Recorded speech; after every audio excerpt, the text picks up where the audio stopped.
Yes.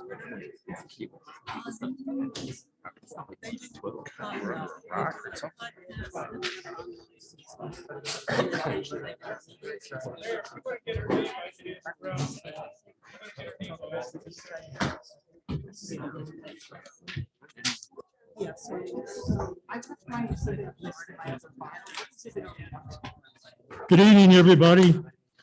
At 7:01 p.m., I will convene the regular planning board meeting of the Township of West Windsor for May 25.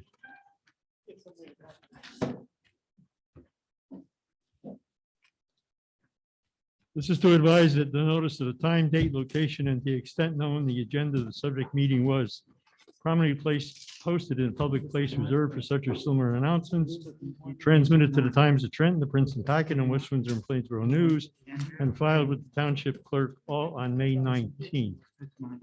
Cindy, please call the roll. Here. Yes. Here. Yes. Here. Yes. Here. Here. Yes. Here. Yes.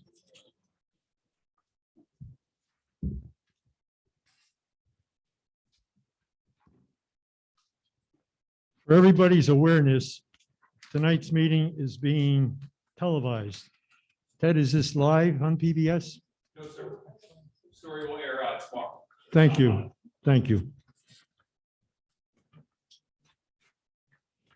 Does any member of the public wish to make a comment on something that is not on tonight's agenda? Yes, sir. Think you know the drill? Yes, thank you. Good evening, Mr. Chairman. John Church, 11 Princeton Place. Good evening to the planning board as well. Last evening, and I hope many people watched this on TV, New Jersey Transit presented again their study on the Dinky proposals. It was basically the same study that was presented a month ago, where the focus was on people from Princeton. Here, the focus was on West Windsor, which was a very nice thing. I want to thank Councilman Stevens for helping to arrange this. Very good thing. It was, I hope it was widely watched. There was good information. Basically, everything stays the same. The alternative that's favored is alternative 1. That's very much favored. That's the combination of the light rail embedded in a road and a separate roadway for bus rapid transit. Alternatives 2 and 3 are not under consideration. Alternative 4 is the no build with the present Dinky service with perhaps upgraded cars. So the meeting was then open to West Windsor residents, including several of our local groups, Falwouse, the bike and ped people, and residents who lived in that neighborhood, which were be clearly affected by any work on the track. So it was a very good meeting. I think the results or the video will be available online, and I would encourage all who are interested to watch it. Thank you very much, Mr. Chairman. Thank you, John. Gene. Yes, ma'am. Yeah, the video of that meeting is on the Township YouTube page. Anybody wants to watch it, it's already up on the Township YouTube page. Okay, before we get into the application on tonight's agenda, I just want to point out to the public that we're going to hear from our professionals. And after that, then we will open the public hearing. As is our practice, we will allow 3 minutes for each speaker. However, if you ask a question that requires one of our professionals to respond, the timer will be suspended while our professional responds to your question. So we hope that everybody will get an even 3 minutes. After we go through all those who wish to speak, if there's anybody who feels strong that they need a second shot, we'll allow another 3 minutes. But hopefully we can cover everything as necessary. Chris, do you have any further witnesses to present to the board? Okay, So we will go to our professionals. And the first one to present will be David Novak, who is our planning consultant. And the witnesses for the township need to be sworn, so why don't we do that up front?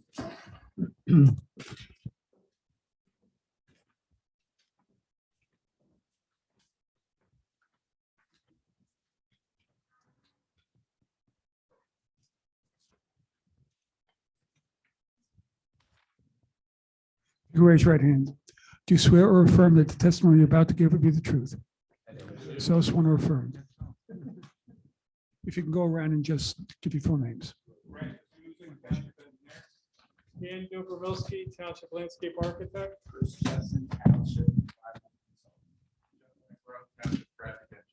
And David Novak, Township Planning Consultant, with Burgess Associates. Good evening, everybody. I have a report that is dated May 3rd, 2022. Before I hop into that, Mr. Chairman, I just wanted to recap the history of this site. I know it's been discussed already, but just to put things in perspective, this site is the former home of American Cyanamid. American Cyanamid had established the West Windsor Agricultural Research Facility back in 1950. That facility was eventually completely vacated in 2004.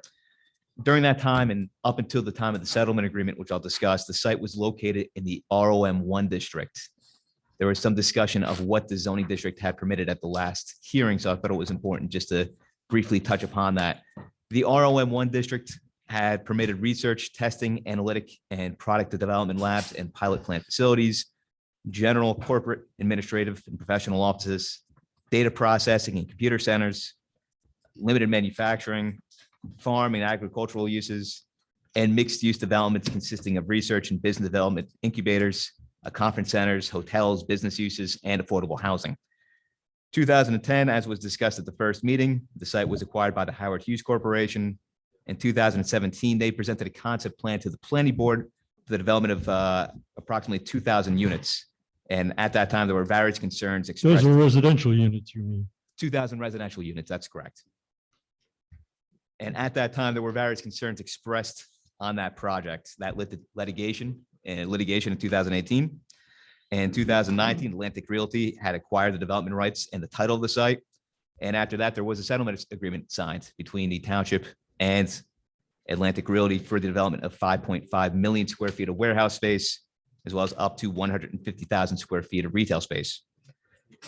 After that, the 2020 land use plan was crafted to reflect that settlement agreement. It's intended to promote an attractive, unified design while also encouraging a high-level investment. Sought to push the warehousing and distribution centers towards the interior of the site, and it stressed that retail spaces be located along Quaker Bridge Road and US Route 1. And that was done to maintain the character of those corridors, as well as provide some additional screening for those warehouse units in the future.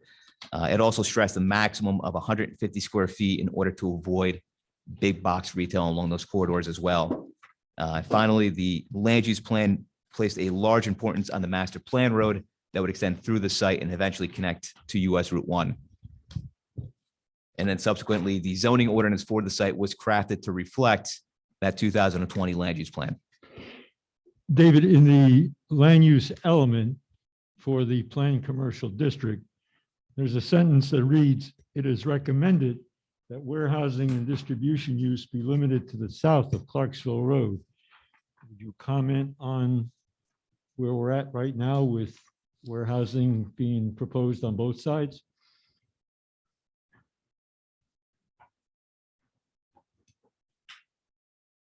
Bear with me 1 minute, Mr. Chairman, as I look up the exact text of the land use plan.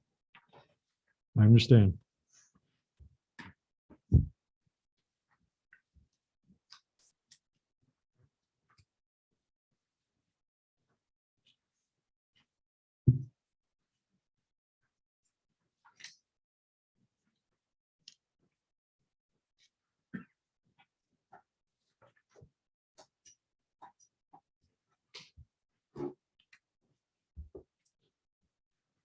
So you are correct, Mr. Chairman, that land use plan does reference that. However, the settlement agreement as well as the zoning ordinance that we enacted based on that settlement agreement, controlled the location of those warehouse spaces based on the utilization of setbacks. That's setbacks from Quaker Bridge Road, setbacks from US Route 1, and setbacks from residential zoning districts as well. So while the land use plan does stress that, the settlement agreement and zoning ordinance that were crafted did allow for warehouse uses on both sides of Clarksville Road.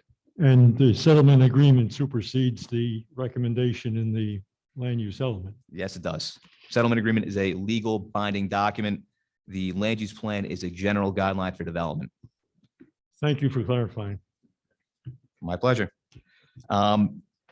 Getting back to my review memo dated May 3rd, 2022, provides descriptions of the property, proposed improvements, master plan discussion that we just went over, as well as the zoning.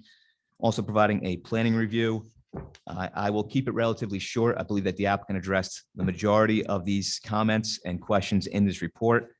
The one thing that I would like to hear a little bit more information from, and I don't know which expert would have it, would be the aforementioned commercial development I was just referencing. So we've heard a lot about phase 1 and phase 2 regarding this project, regarding the warehouse spaces. Phase 3, which I recognize is not proposed at this time, will incorporate the commercial spaces along Quaker Bridge Road and Route 1.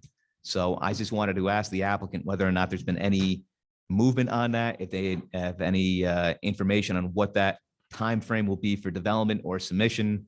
Any information would be helpful.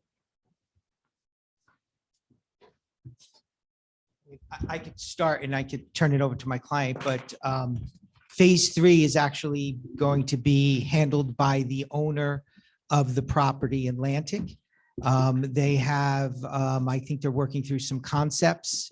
We don't have any very specific information on that. However, when our professionals and our consultants reviewed the property, we looked at the maximum allowed under the ordinance in terms of determining impacts and evaluating that. So although we did evaluate that in terms of our reports, we don't have any specificity in terms of what's being proposed and when.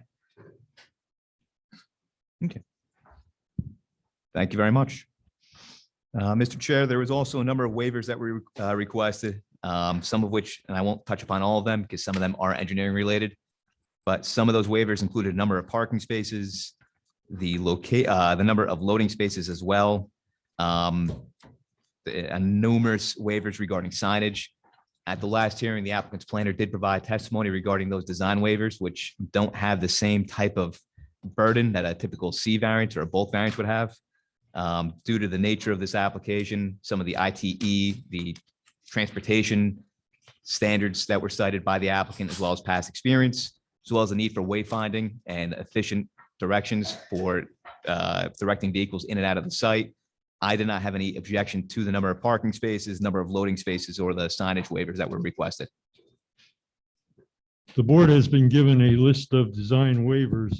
There are a total of 14. Does that match with what you understand? That sounds correct, sir. The board will deliberate ultimately on the waivers when we go to deliberation after the public hearing.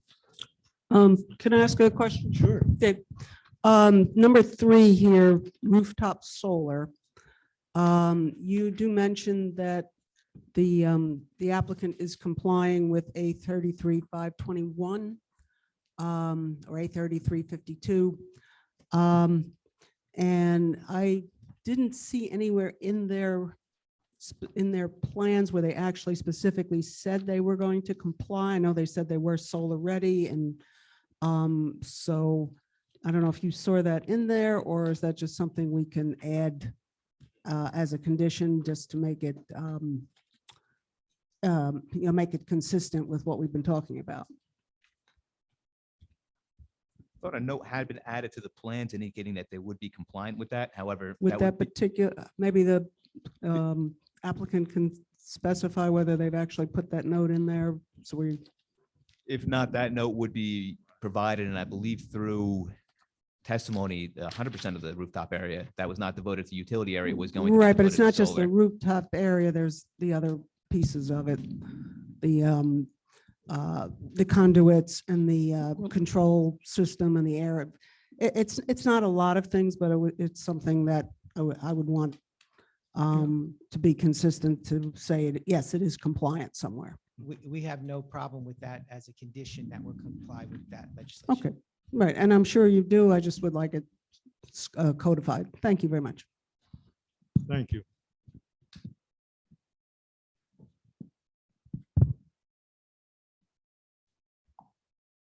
David, in your report on page 9, you had a statement that said testimony should be provided as to need for these additional spaces, but you're satisfied with what you've heard regarding the need, right? Yes, the applicant had presented evidence or testimony based on past experience as well as standards from the Institute of Transportation Engineers. So there was some rationale provided behind the basis for the proposed number of parking spaces. Okay. Does the board members have any questions for our planning consultant? The loading dock waiver. I know one of the things you do ask for is, can the applicant give a little bit more background on what kind of customers might actually be coming in, prospective tenants? And I think we've kind of been told it's very open.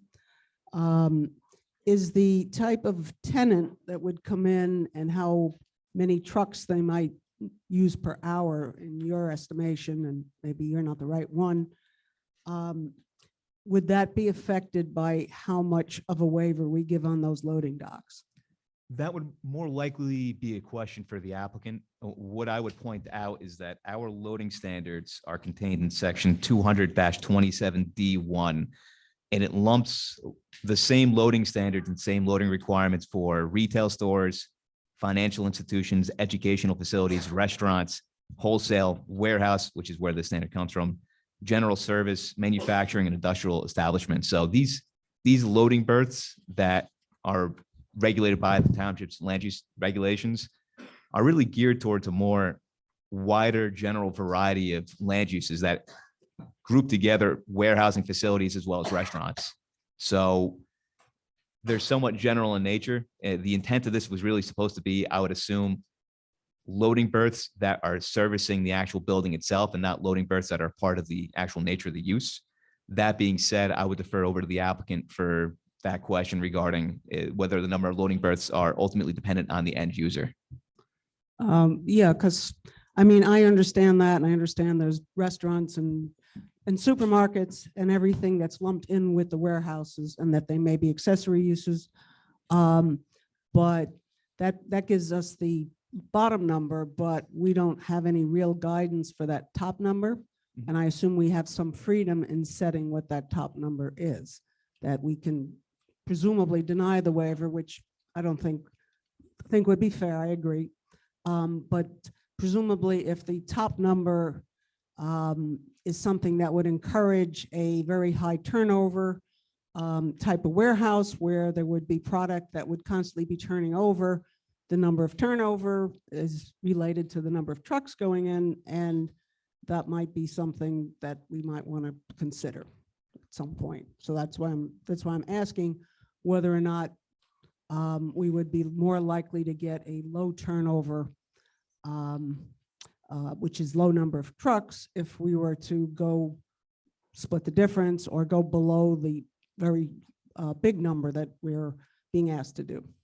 Andrea, I'll be corrected by Jerry if I'm wrong, but I don't think we can stipulate who the tenants are going to be. These warehouses are being built on spec.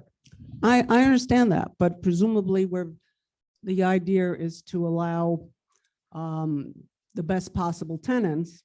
And so I'm not stipulating who the tenants are going to be. I'm just saying how we can stipulate what the number of the bays can be at some point. We don't necessarily have to go to the maximum number if we think that we're going to have a less of a turnover of goods if that number's less. How do we stipulate the best possible tenant? We're not. We're stipulating. Forget the tenant part. Will the turnover be less if we had less bays? Maybe somebody can discuss that.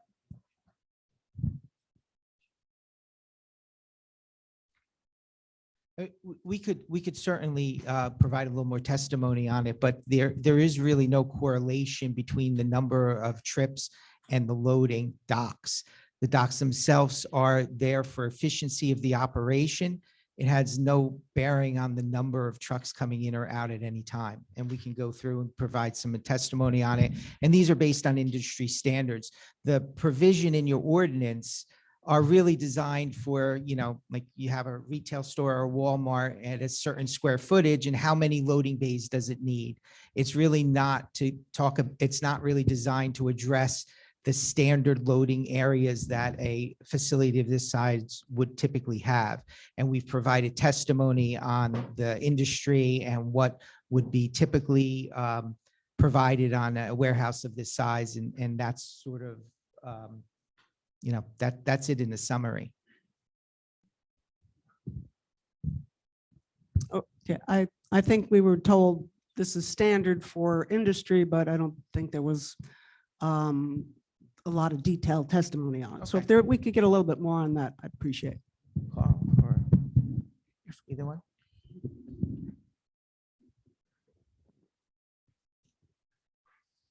Good evening. Again, for the record, my name is Carl Penke with Langen Engineering and Environmental Services, and I remain under oath from the last meeting. And you were Yes. previously certified as an expert witness in traffic. Correct. Yes. So as was just indicated, with regard to warehouse development, there is no correlation between the number of loading dock doors provided on the buildings. It's actually the size of the building and the tenancy of the building. Loading docks on a warehouse are not all used on every given day. The loading docks really relate to the internal operations of the building. Obviously, these are large buildings. They're racked inside. Product is stored in different parts of the building depending upon who the tenant is and how they're managing their product. So a truck coming in carrying sofas may be coming into loading dock 59, while a truck coming in carrying the pillows for the sofa might go into truck dock 10, depending on the tenant. So reducing the number of the loading docks doesn't change the truck number. It actually creates operational difficulties, both internal to and external to the building, and actually would really not be consistent with what the logistic buildings are that are being designed and constructed by my client. Thank you.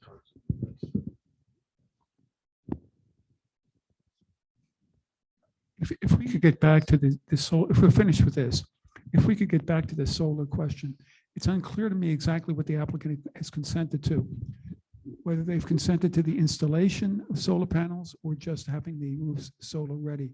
My recollection from prior testimony was that the tenant would be up to the tenants. That is correct. So we are agreeing to comply with the legislation, which requires solar ready. And our testimony was that we go way beyond the 40% required to the extent practical. And that ultimately the solar will be determined on a tenant by tenant basis. Right? Right.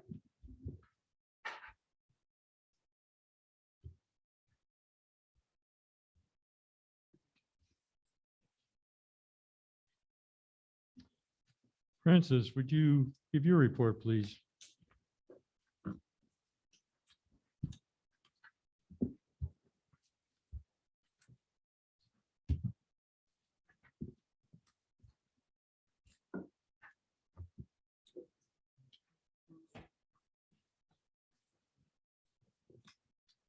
Good evening, Francis Guzik, Township Engineer. I prepared a report of May 4th. A number of the items in that report have been discussed over the last few hearings with the professionals for the applicant. First, starting on the bottom of page 3, the first few comments relate to several checklist waivers, none of which I have an objection to. Some of them are full waivers, some of them are temporary submissions that will be made as part of resolution compliance. Moving on to Page 4, comment 1.02.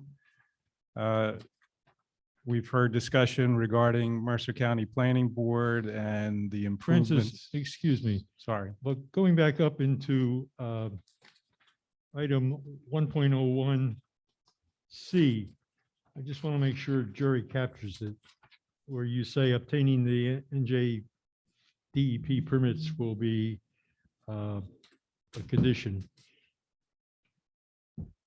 Right? Yes, correct. Thank you. Yes, and as relayed by, I think it was Mr. Weisner, by the DEP approving the wetlands permits, they're also approving the remaining wetland delineation for the property, or extending the prior delineation by that same action. So again, going down to comment 1.02, it's comments regarding the improvements proposed to the county roadways. As the applicant indicated, this application has just gone into Mercer County Planning Board for review and approval.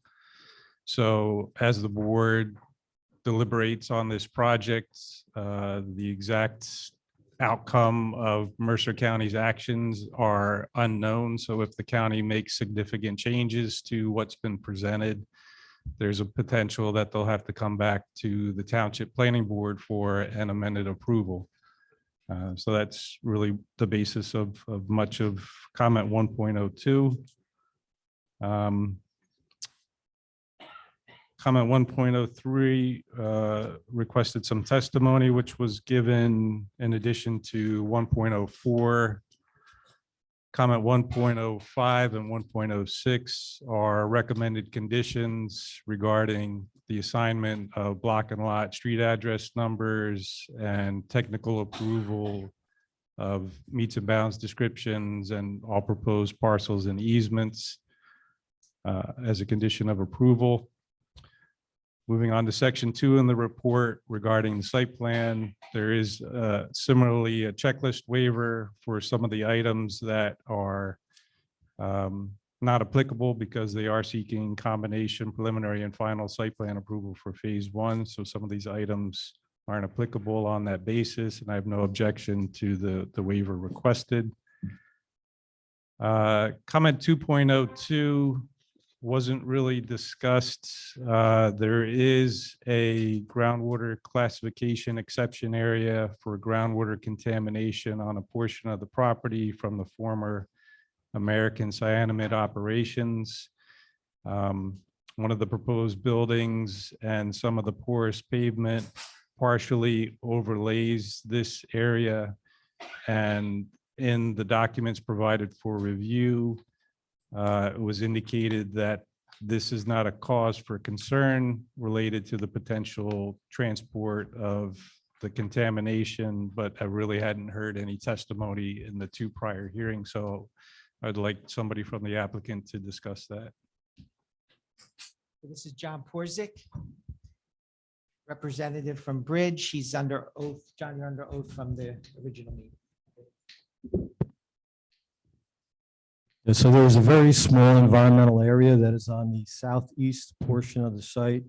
And actually that was a remnant of the American cyanamide. There was a research facility where they were researching different pesticides. There was a very small area that got excavated back in 1993. There is an NFA that has been issued for the entire site, and that was issued in 2004.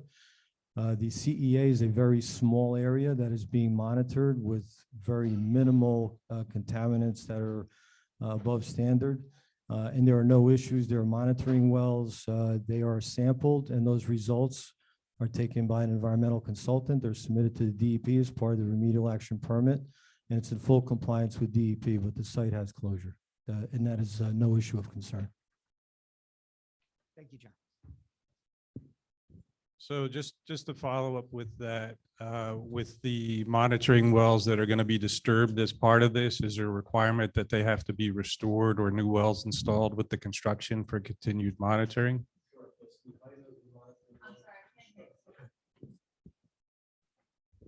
Yeah, Yeah, so the monitoring wells, they have a casing, they have a top, they would be adjusted to whatever the proposed grade is, and they would remain in place. Okay, so I would just ask that there be a condition that that adjustment be noted on the plans, because I don't think that had been called out to date, so.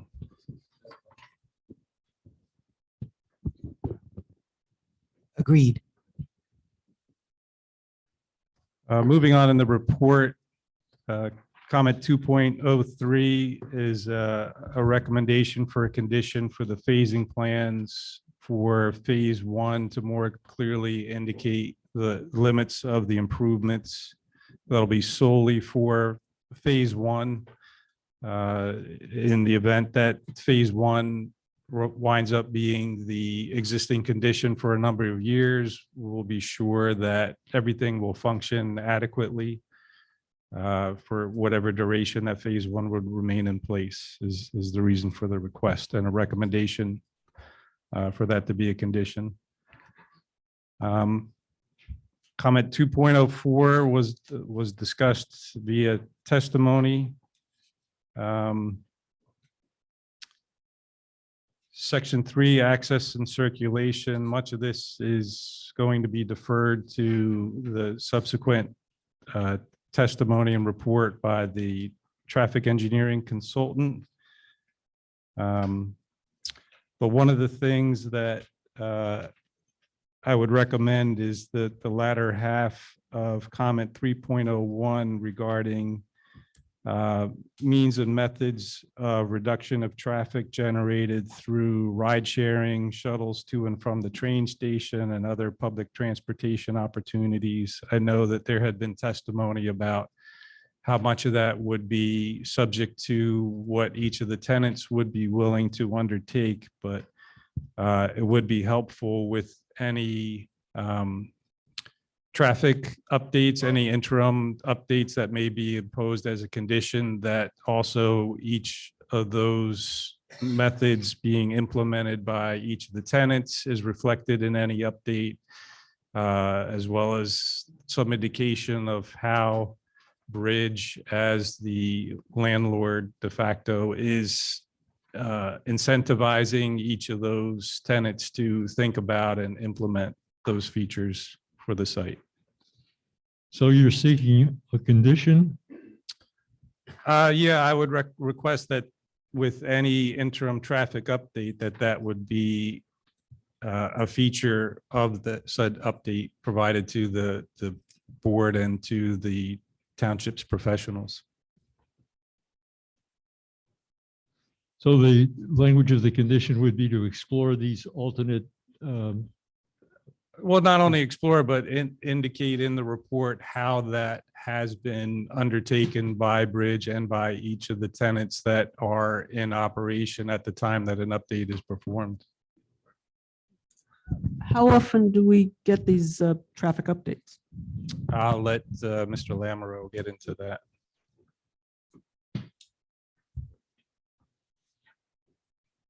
But that's also similar to the next comment in my report 3.02 about timing of post-occupancy traffic updates, et cetera.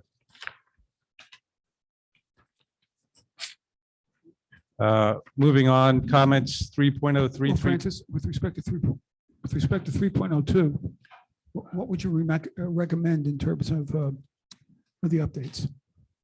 Again, I would defer a lot of that Jeff? to Jeff? what Jeff has to his opinion, whether it's with each occupancy or whether it's after phase 1 is done, but when they come in for phase 2 final approval.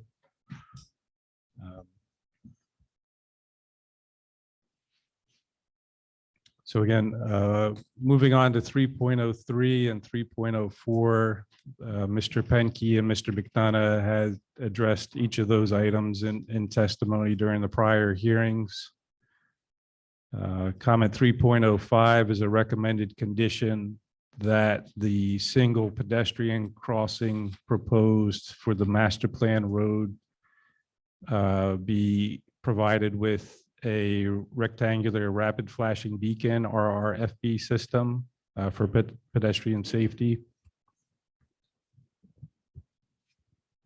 if we could comment on that, I think we looked at that and we thought that based on the levels of activity that it wasn't necessary. But I would like to have my consultant, our expert, talk a little bit about that, why we felt that way. Yeah, again, for the record, Carl Penke with Langen Engineering.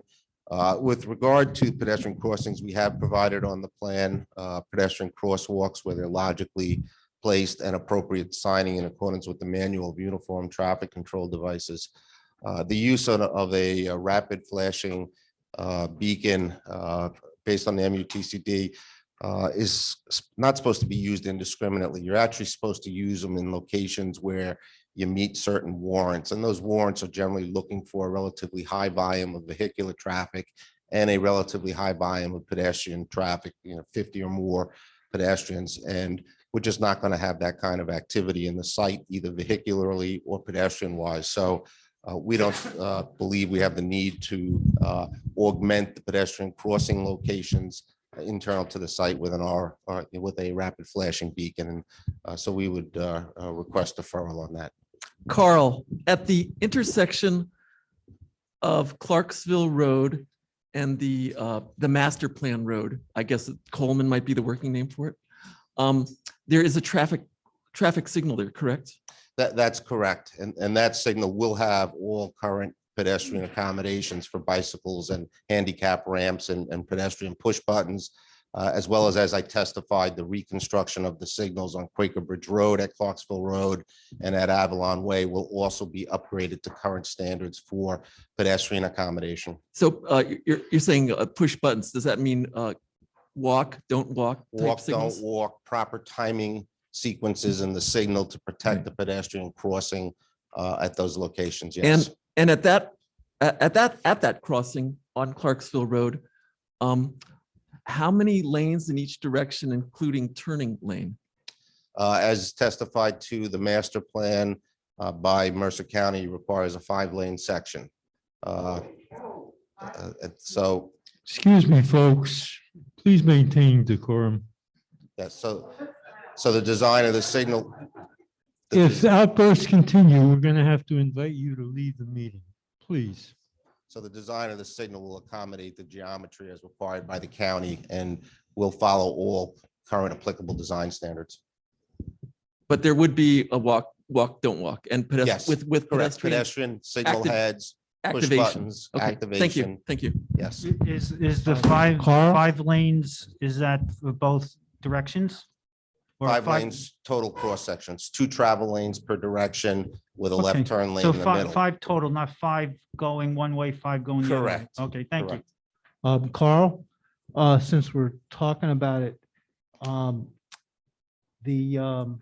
our planner indicated that there would be a bicycle and pedestrian path through the complex. Correct. And I'm wondering, is that integrated with this master plan road? So there's sidewalks on both sides and there's bicycle paths on both sides of that master plan road that feed into that traffic signal you were just discussing? Yes, correct. As we discussed at the last meeting, as Mr. Waisner testified to and myself, the spine road through the site has a shared use path, 10-foot wide shared use path on the south side, and on the north side has a 5-foot sidewalk. And then in addition to that, the county mobility plan and pedestrian bicycle plan is requiring us to build a 10-foot wide shared use path on both sides of Clarksville Road, as well as our side of Quaker Bridge Road, the entire length of the frontage. And the other question that I had was regarding the county BRT. Has that been designed into the plan so that it's continuous? The county, there is no county BRT. There's been past studies by New Jersey Transit for potential BRT alignments, but none of those are For the set. public's awareness, BRT, I believe, stands for Bus Bus Rapid Rapid Transit. Transport. Transport. In those instances, the road system would share the road on those types of uses, but there's no specific alignment set.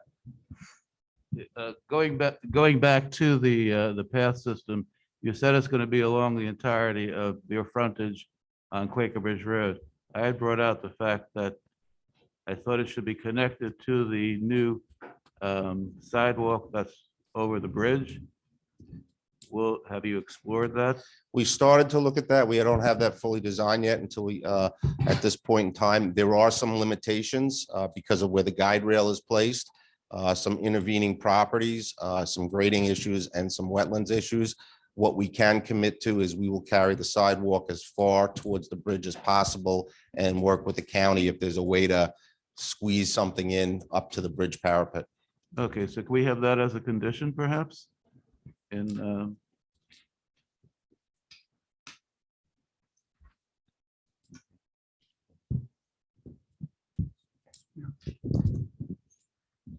Was there a positive response to the member's request? Yeah, as I indicated, we're willing to work with the county. We may not be able to accomplish it, but we will fit in what we can, subject to working with the county on that. Thank you.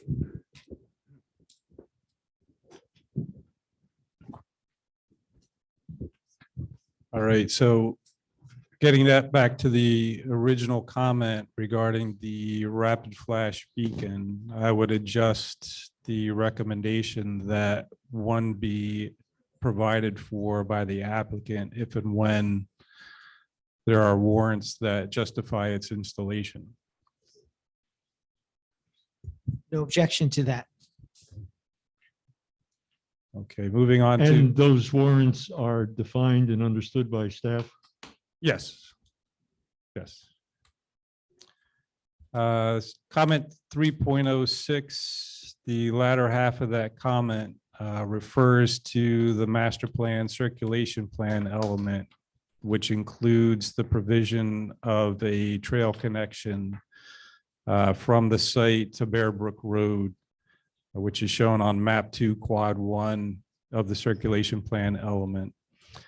There had been some indication that potentially the portion of the sewer easement to be constructed on this property could be used for that purpose, but I don't think that there had been any real clear answer given. So I would like that to be resolved, what the applicant's intentions are, what they will or will not do. Yeah, I believe in the last version of plans that were submitted, we're actually showing it. Is that correct, Brian? If you could just confirm, that'd be great. So we're committed to it. Thank you. Brian Waisner from Langen Engineering, still under oath. Yeah, our plans indicate we would use the sewer easement, a 5-foot gravel path. It's subject to DEP permitting, and we would work with the township to connect it as far as we can on our property.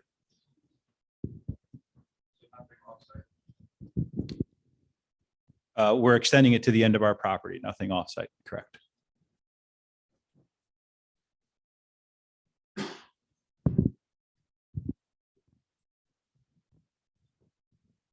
Francis, can we go back to 3.04 for a second? The second part of that talks about controls to prevent misuse, storage of other goods and materials. This is about the tractor spaces. The trailer spaces, trailer parking spaces should be restricted to storage of disconnected trailers only in good working order. Should we put that in? Correct. Yes, that is some of the concerns reflected and raised on other projects. So yes, I would recommend that be a condition. We have no objection. Moving on to comment 3.08 regarding public transportation stops and bus shelters. There had been discussion about working with New Jersey Transit after occupancy of buildings on the complex to figure out where transit would encourage stops to be constructed. But there really hadn't been a discussion of what working with transit means. Does that mean that they are agreeable to installing actual stops and installing the shelters provided by transit and maintaining them once they are in place or just agreeing to let somebody install these stops. So some clarification on that would be helpful. Record, this is Carl Pankey again. Yeah, again, thank you for the record. Yeah, so with regard to New Jersey Transit, the project team did have an opportunity to meet with representatives of their bus planning routes. Basically, the way the transit works, unfortunately, is they're not proactive in setting locations. They're reactive to locations based upon their evaluation of the built environment after it exists. I've had this on many projects. So in this particular case, what they did advise us is that they do have active bus routes in the area. They hub a lot at the mall. They are not planning any new routes at this point in time. Have budget difficulties. What they did indicate is there may be opportunities depending upon whether they see the need to come in to service this site based upon the employment numbers to route through the site. And at that point in time, they would evaluate the appropriate location and reach out to us. So our commitment is at that point in time, we have plenty of latitude on the site. We have shoulders on the site and areas where we can create bump outs adjacent to sidewalk for New Jersey Transit. So unfortunately, but the way their process is, we can't tell you exact locations, but we will continue that conversation as we move forward into construction. So are you committing that if New Jersey Transit is willing to say, come on Master Plan Road or any place like that, that you will create the bump outs and that you would create and maintain the shelters also? Yes, for instance, the one indication they did give us in looking at it is they thought the east side connection at Avalon Way out to Clarksville might be something that they decide to loop. So in there someplace they may decide to put in a bus route. They also indicated they've been looking to develop a stop at Costco. They haven't done so because of the limitations on the westbound side. There's no place to stop. We'll actually be eliminating that problem by the construction of the widening of Quaker Bridge Road, which will include a shoulder, which is appropriate for them to use. So that's going to be beneficial to New Jersey Transit. Okay, but you're gonna take care of it. You won't wait for New Jersey Transit to pay for the shelter and or anything Well, like the way the process works is once a location's identified, there needs to be a sponsor with New Jersey Transit. They'll provide the shelters, and then there's an agreement made with the sponsor. In this case, if it's on private property, it would be with the owner of the property to maintain it. That's the way they provide shelters. So you would be the sponsor? That is one option, is for us to be a sponsor. If it's actually on the public roadway system, it would be the county, the sponsor. It would be the sponsor as something along Quaker Bridge Road. But can we agree that if it is on your property, that you would pursue that and you would be the sponsor? Yes, absolutely. And we can put that as, Yes. thank you.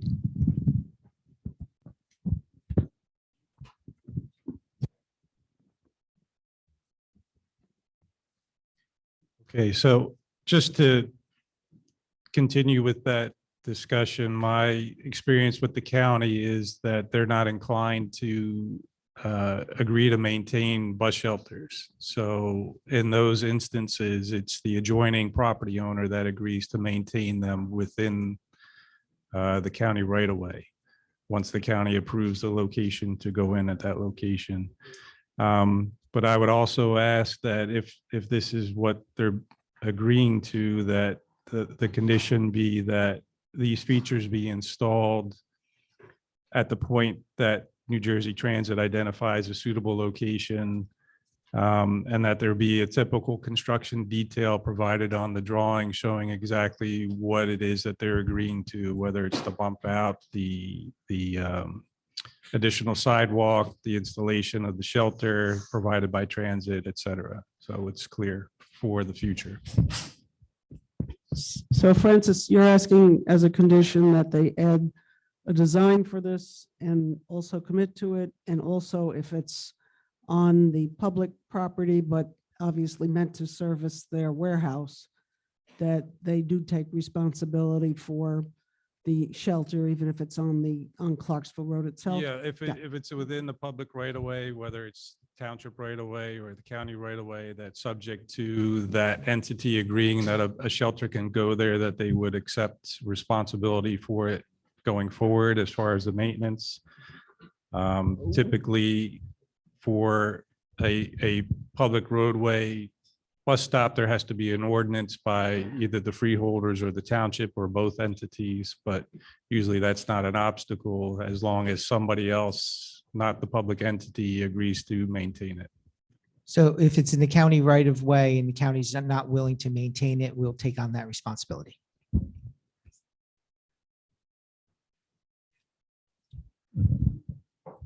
Okay.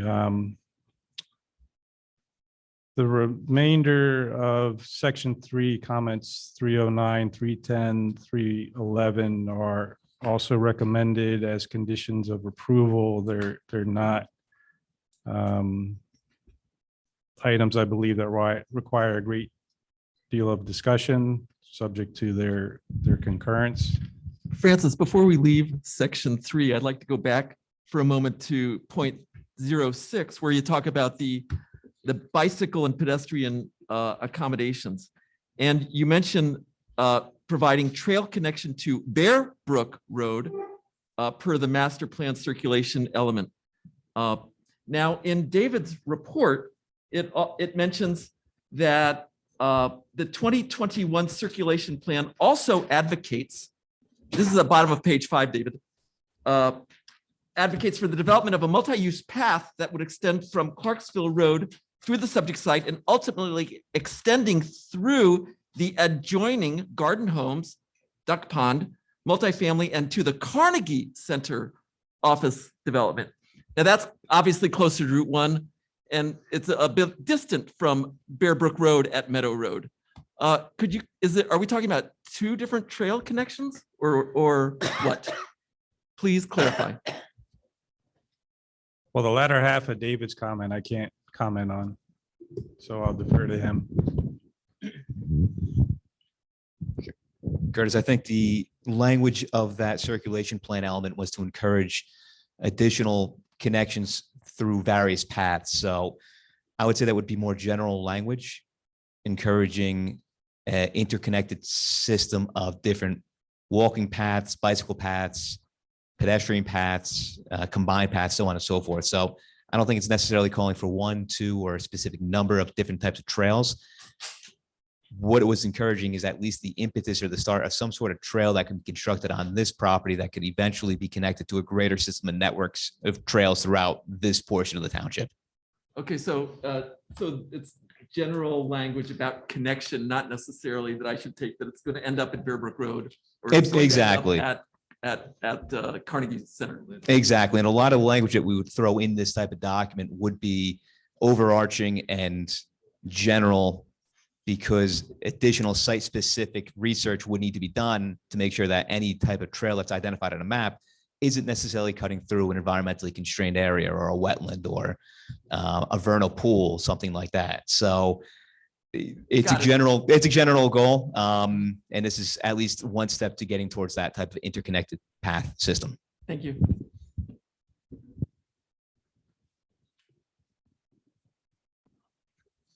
Francis, can I ask you about 311? Does that assume that not only is the DOT permit obtained, but the road is constructed before the construction starts?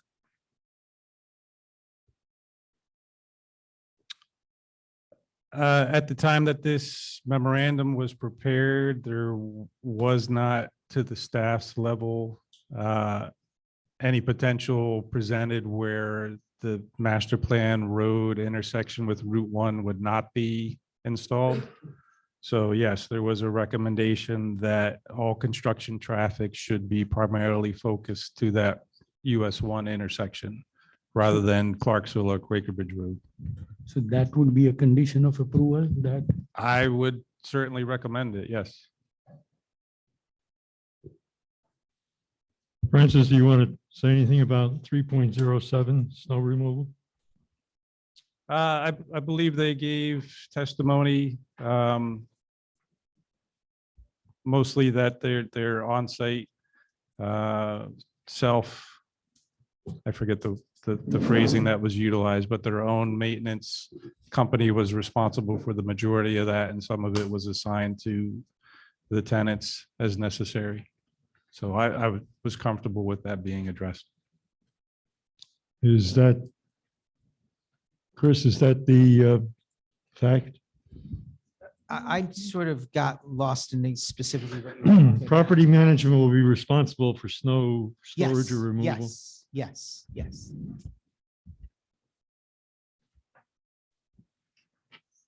Okay, moving on to section 4 of the report regarding stormwater management.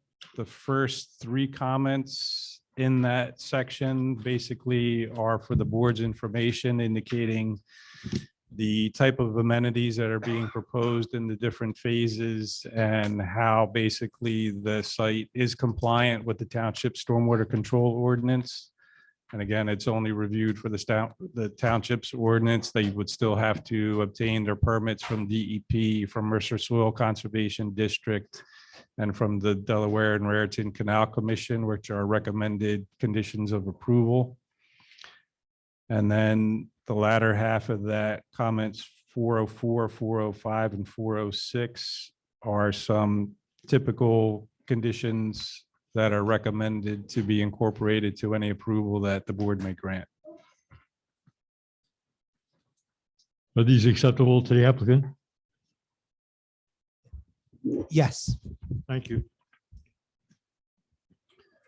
Okay, moving on to section 5 regarding utilities. You've heard it discussed about how this project will achieve one of the goals of the master plan utility element regarding the extension of the south branch of the Duck Pond Run Sewer Interceptor.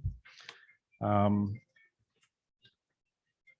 5.01 talks about how it's desired that with the installation of the sewer line, that due to its remoteness and some of the environmentally constrained areas, that a stable access way to this portion of the system is required to be installed, and they've provided testimony that they will do so to the extent that it's permitted by the DEP permitting that they're seeking, which I have no objection to. So that's a condition? Yes.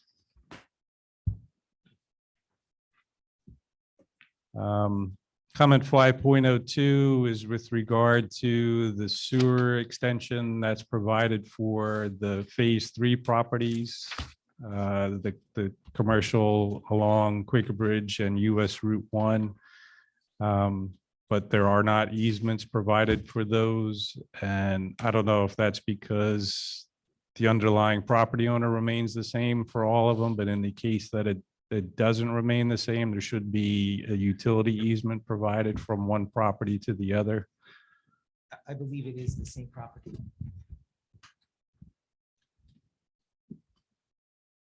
Okay. All right. In that instance, then obviously an easement's not provided or not required. My apologies. Comment 5.03, there are 2 sanitary sewer pump stations proposed and required for the project, as Mr. Wasner testified, I believe, at the first hearing. There's a recommendation for a condition that the detailed designs for both facilities be provided and subject to the review and approval of the Township Engineer's Office, and that they include facility operation and maintenance manuals, provisions for backup power generation, and implementation of odor control measures.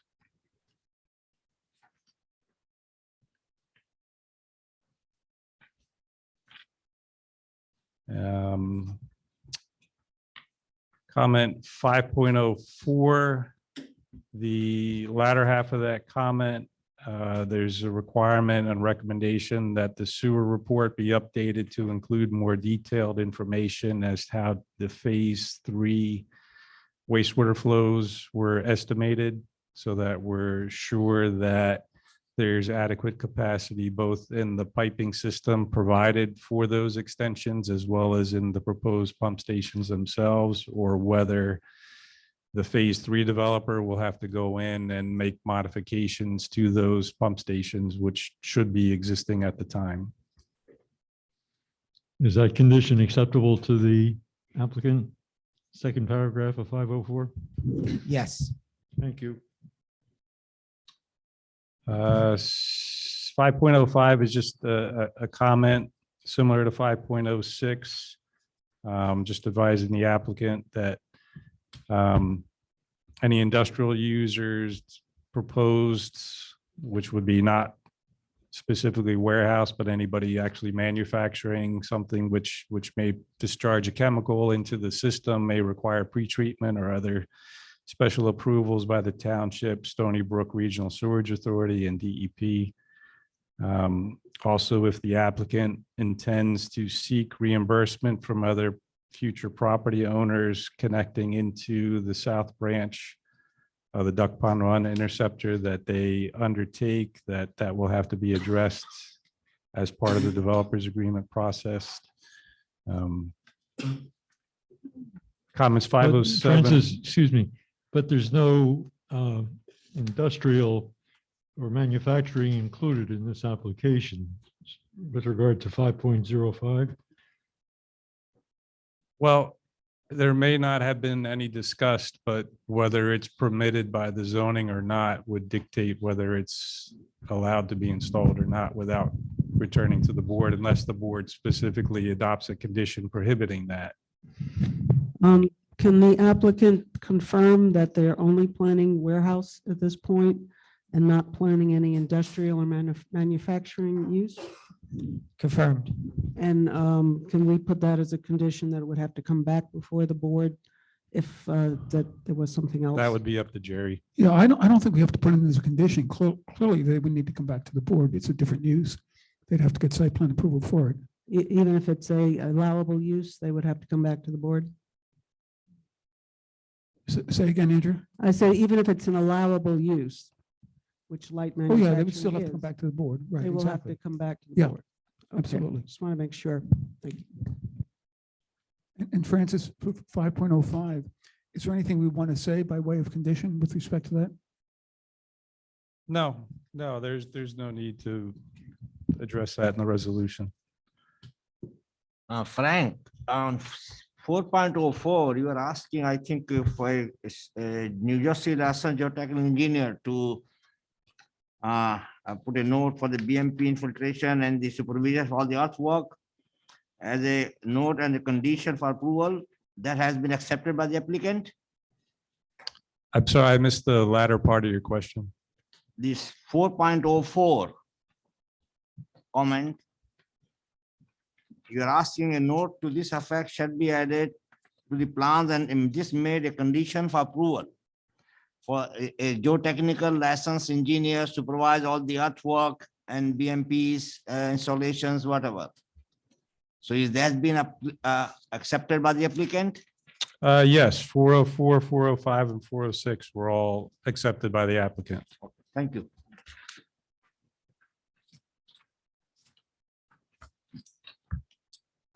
So similarly, comments 5.07 and 5.08 are pretty standard comments and are recommended as conditions of approval.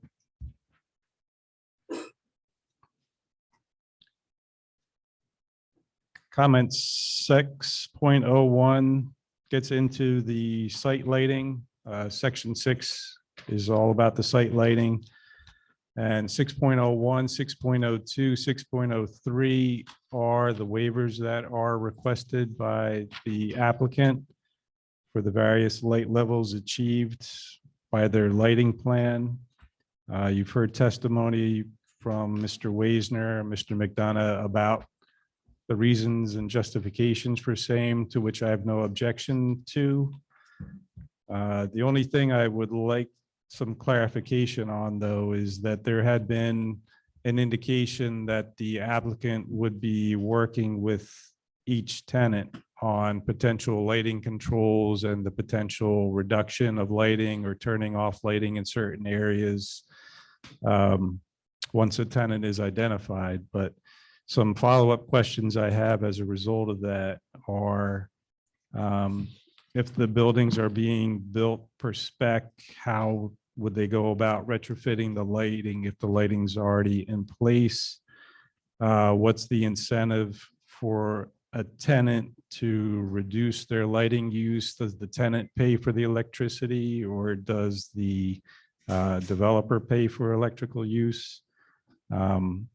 And who would pay for the cost of retrofitting lighting if, again, the building's already built per spec, but they identify a certain bank of lights that could be turned off or reduced? Would that then be something the tenant would have to pay and therefore discourage the tenant because now they have to pay for something that's already been installed? So some discussion about that would be appreciated. This is John Porzick for the record.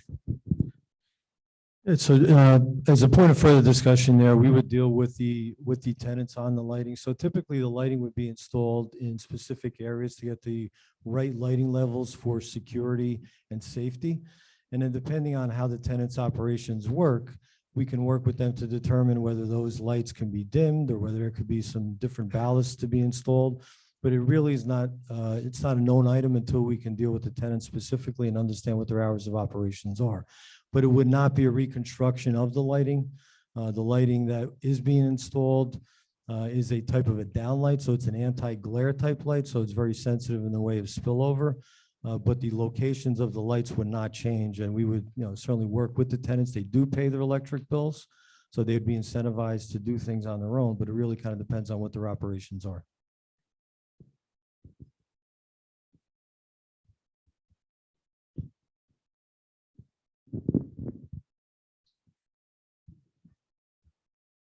Okay, so I'm comfortable with that testimony. So they're really, if the tenant's paying for it, then they're incentivized to take a look at and consider reducing either intensity during certain hours or turning off fixtures for certain hours. So I have no further concerns regarding that. Are any conditions required with regard to that, Francis? No, I don't believe so. Okay. I don't know how a condition would be worded to that effect. And then moving along to section 7, general comments. There's 4 general comments, which again are pretty typical to development applications before the township. Those are recommended to each be a condition of approval should the board act favorably on this application.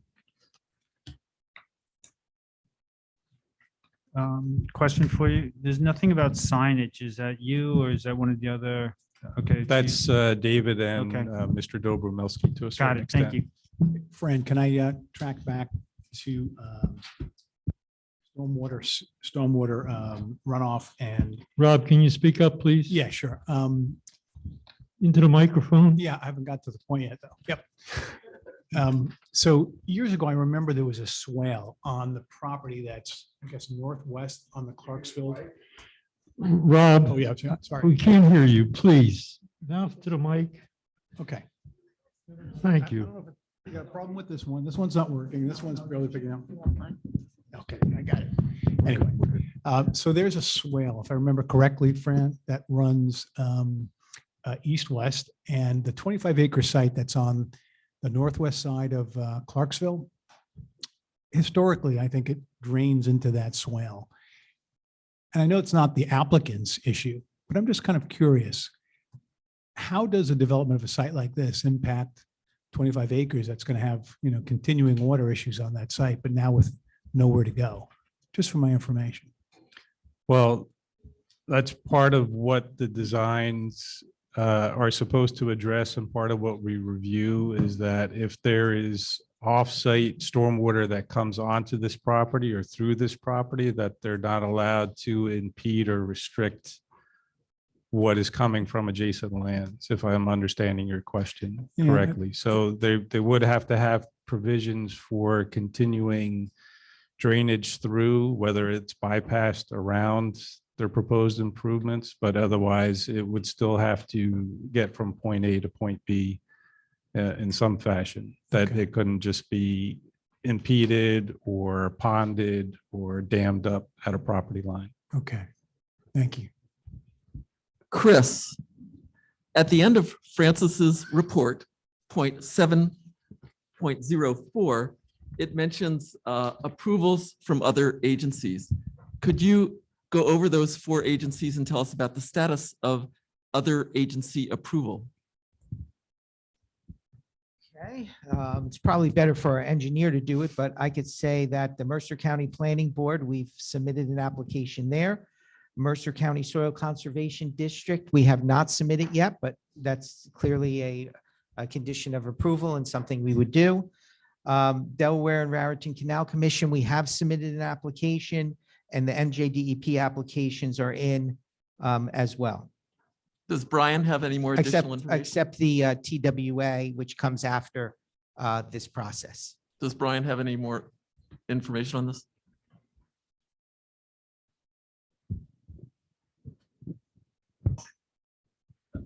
This is Brian Waisner. I can confirm Mr. DeGrazia's status report. We've not received comments from the county yet or Delaware and Raritan Canal Commission. We have received comments from the DEP, and we're in the process of addressing them on the wetlands in the flood hazard area. Thank you, Brian. Any other questions for our township engineer from the board? Yeah, I'm sorry, they also need DOT approval, is that correct? Yes, that's a major access permit Right. with planning from DOT. So is there any additional information coming back from DOT on that?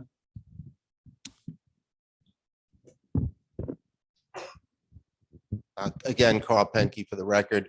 Yes, an application has been filed with DOT, as I testified to at the last meeting. It's a 2-step application process that was submitted. We have received the first round of comments of what we expect many rounds of comments from DOT, and we're in the process of addressing that, and we'll be continuing the application with DOT. Thank you. Yes, you said you received some additional comments from the DEP. Do you expect any significant or mildly significant changes in your stormwater plan from them? We're in the process of addressing them based on the initial review of them. We don't expect anything significant to change, no. All right, our next township professional is our landscape architect, Mr. Dobromirsky. Gene, Sorry. I mean, it's more for Jerry than Francis. In 1.02, he says that if Into the mic, please, Mayor. in 1.02, he says, since the county hasn't approved yet, if county suggestion is something different than West Windsor Planning Board suggestion, what happens? And what does the county control and what do we control? Well, it depends on exactly what the county is proposing. But if it's something over which you have jurisdiction, and it's a little muddy exactly what the county has jurisdiction over versus, particularly with respect to Clarksville, versus what the township has. But if there's any major changes that are proposed by the county and they won't approve what was submitted to them, they're going to have to come back to the board. And Francis, do you want to add to that? Well, it would be whether the proposed right-of-way dedication that they're showing changes, if it's more right-of-way the county requires, or that shifts to one side or the other, or it affects the building setbacks as they're currently shown, or the buffer areas, then those are all things that the township's professionals have reviewed and based their recommendations on. So if there's significant changes to those that affect our recommendations, then our opinion would be it should come back to the board for an amendment. And who decides if they have to come back or not? The township professionals or? Yeah, it would be primarily Mr. Surtees, and with input from the different professionals he feels are appropriate, whether it's, Mr. Dobromirsky, Mr. Novak, myself, or Mr. Lamoureux.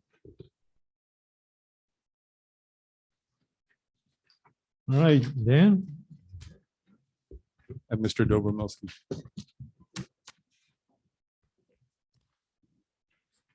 Stay there.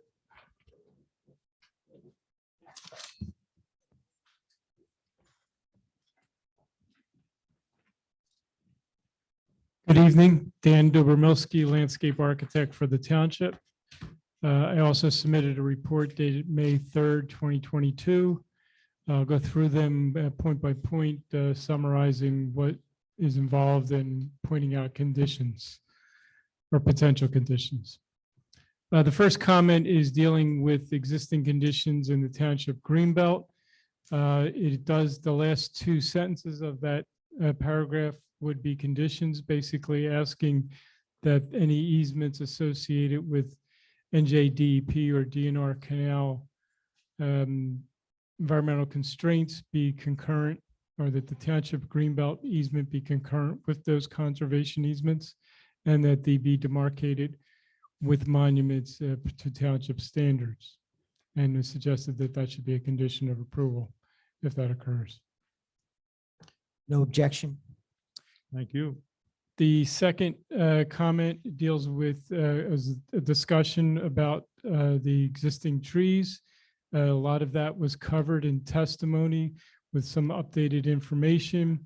It does include some discussion about the number of trees being removed, the number of trees being planted, efforts that were made to make sure that any really large trees that we would try to preserve, ones that could be preserved, and also talks about the fact that with this development, over 200 acres of land will be conserved and not developed, which will be part of the greenbelt.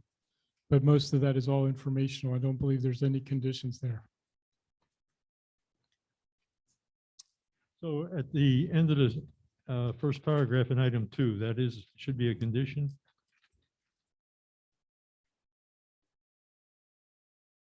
Subject to on-site review by township staff. That's already on, there's a note on the plan already to that effect, so that does not need to be a condition. Thank you, Dan. Comment number 3 involves a review of the environmental impact statement worksheet. They did in fact submitted the worksheet as well as an additional statement. 3A was a discussion of the air quality analysis.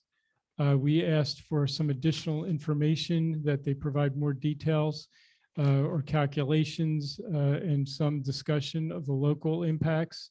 They did actually submit to us today, May 25th, some information, an air quality statement prepared by Dynamic Engineering, providing that data and offering a conclusion that the existing prevailing winds would be dissipated before they reached other properties, such that the air quality discussion that they had in the report, where the extensive planting and preservation of existing trees would help mitigate the introduction of vehicles with pollutants on the site. So that should be, that May 25th report or statement should be added into the record. So they did address the questions there. If there's any specific questions of the board on that matter, I can try and field them.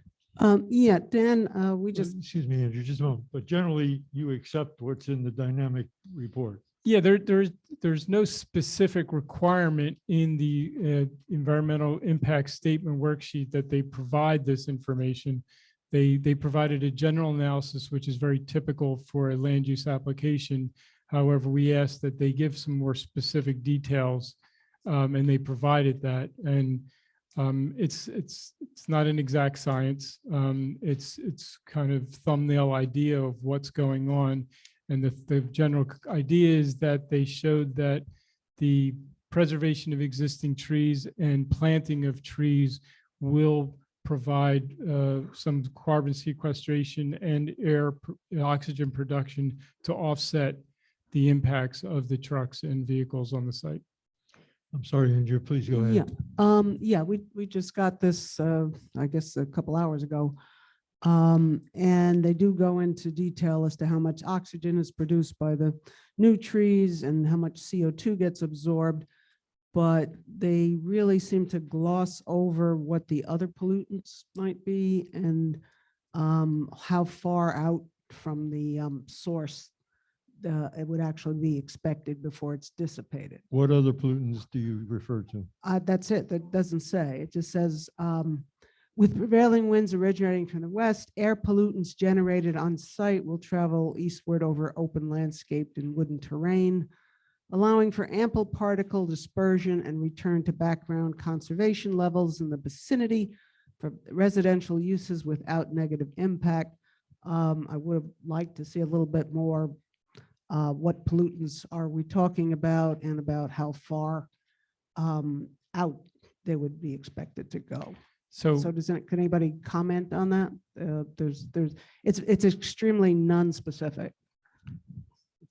I can tell you that the environmental impact statement did include a more general discussion of that, saying that the ambient air quality in their area is satisfactory and that they didn't feel they would be contributing to a worsening of that condition to a point of being of concern. So that's as far as they typically would go with those type of impact statements. They did not get into more detail locally. I don't know that that's easily done without a significant study, which was not required. It's not required by law. So I'm not sure what more we could ask of them from that point of view. But if somebody from the applicant has anything to add, they could. Does the applicant have anything to add? I mean, based on other warehouses or any information, how, you know, what's actually coming out and how far it goes? I don't think we have any specific information on that. This is not a typical standard. This was something we addressed in the environmental impact statement. Some additional questions were asked by Dan, and we provided this sort of as a courtesy. It's not a typical, there's no standard to compare it to. We comply fully with the, the applicable clean air standards and emission standards for the vehicles. Those will change over time. They can only get better as we move on. But we believe we meet the ordinance requirements and the submission requirements and checklist requirements. And we've established with the information that we have that we're not going to have that negative impact. I guess there isn't too much we can do other than ask, is this something you monitor at all? We do not monitor that. I believe the DEP monitors air quality in the area, but doesn't not get site specific. It's more regional, those type of things. As you can imagine, air quality is not an easy thing. Right. I track remember down. the environmental impact statement talked about stations miles and miles from here that actually did the measurements and stuff like that. Right. All right. I just wouldn't want a situation where, and I would assume that the trucks have to get checked and make sure they're not giving out more pollutants than legally allowed. And hopefully someday they'll be electric. I'm just saying, if they bothered to do that, I would have liked to have seen a little bit more information. I understand that legally you're not required to. Thank you.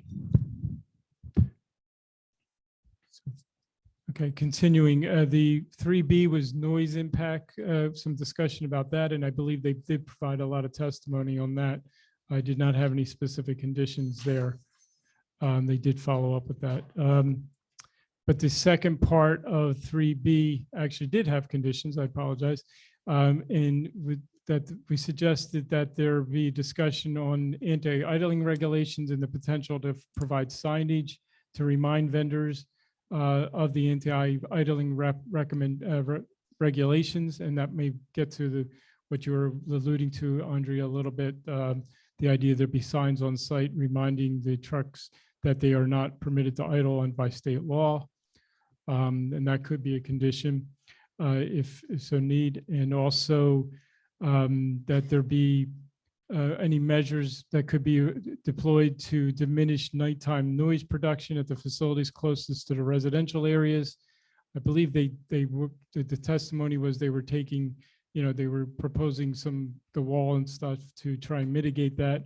But from previous applications, we are aware there are some types of equipment that might be deployed or required in order to reduce those types of noises that can occur at night or with the coupling and uncoupling of trucks. So that could possibly be a condition, and that there be a process to monitor the actual sound levels with the onset of operations at the sites to verify compliance to be considered under our code, as the testimony indicated, state law and our code. It's we would be required to go out and monitor that, but sometimes it would be helpful if there were some set time periods where the applicant was required to monitor it and report to us their findings. And it sounds like in paragraph 2 of item B, you're identifying multiple conditions. Yeah, there's 3 potential conditions there. Can you enumerate for Jerry's record keeping?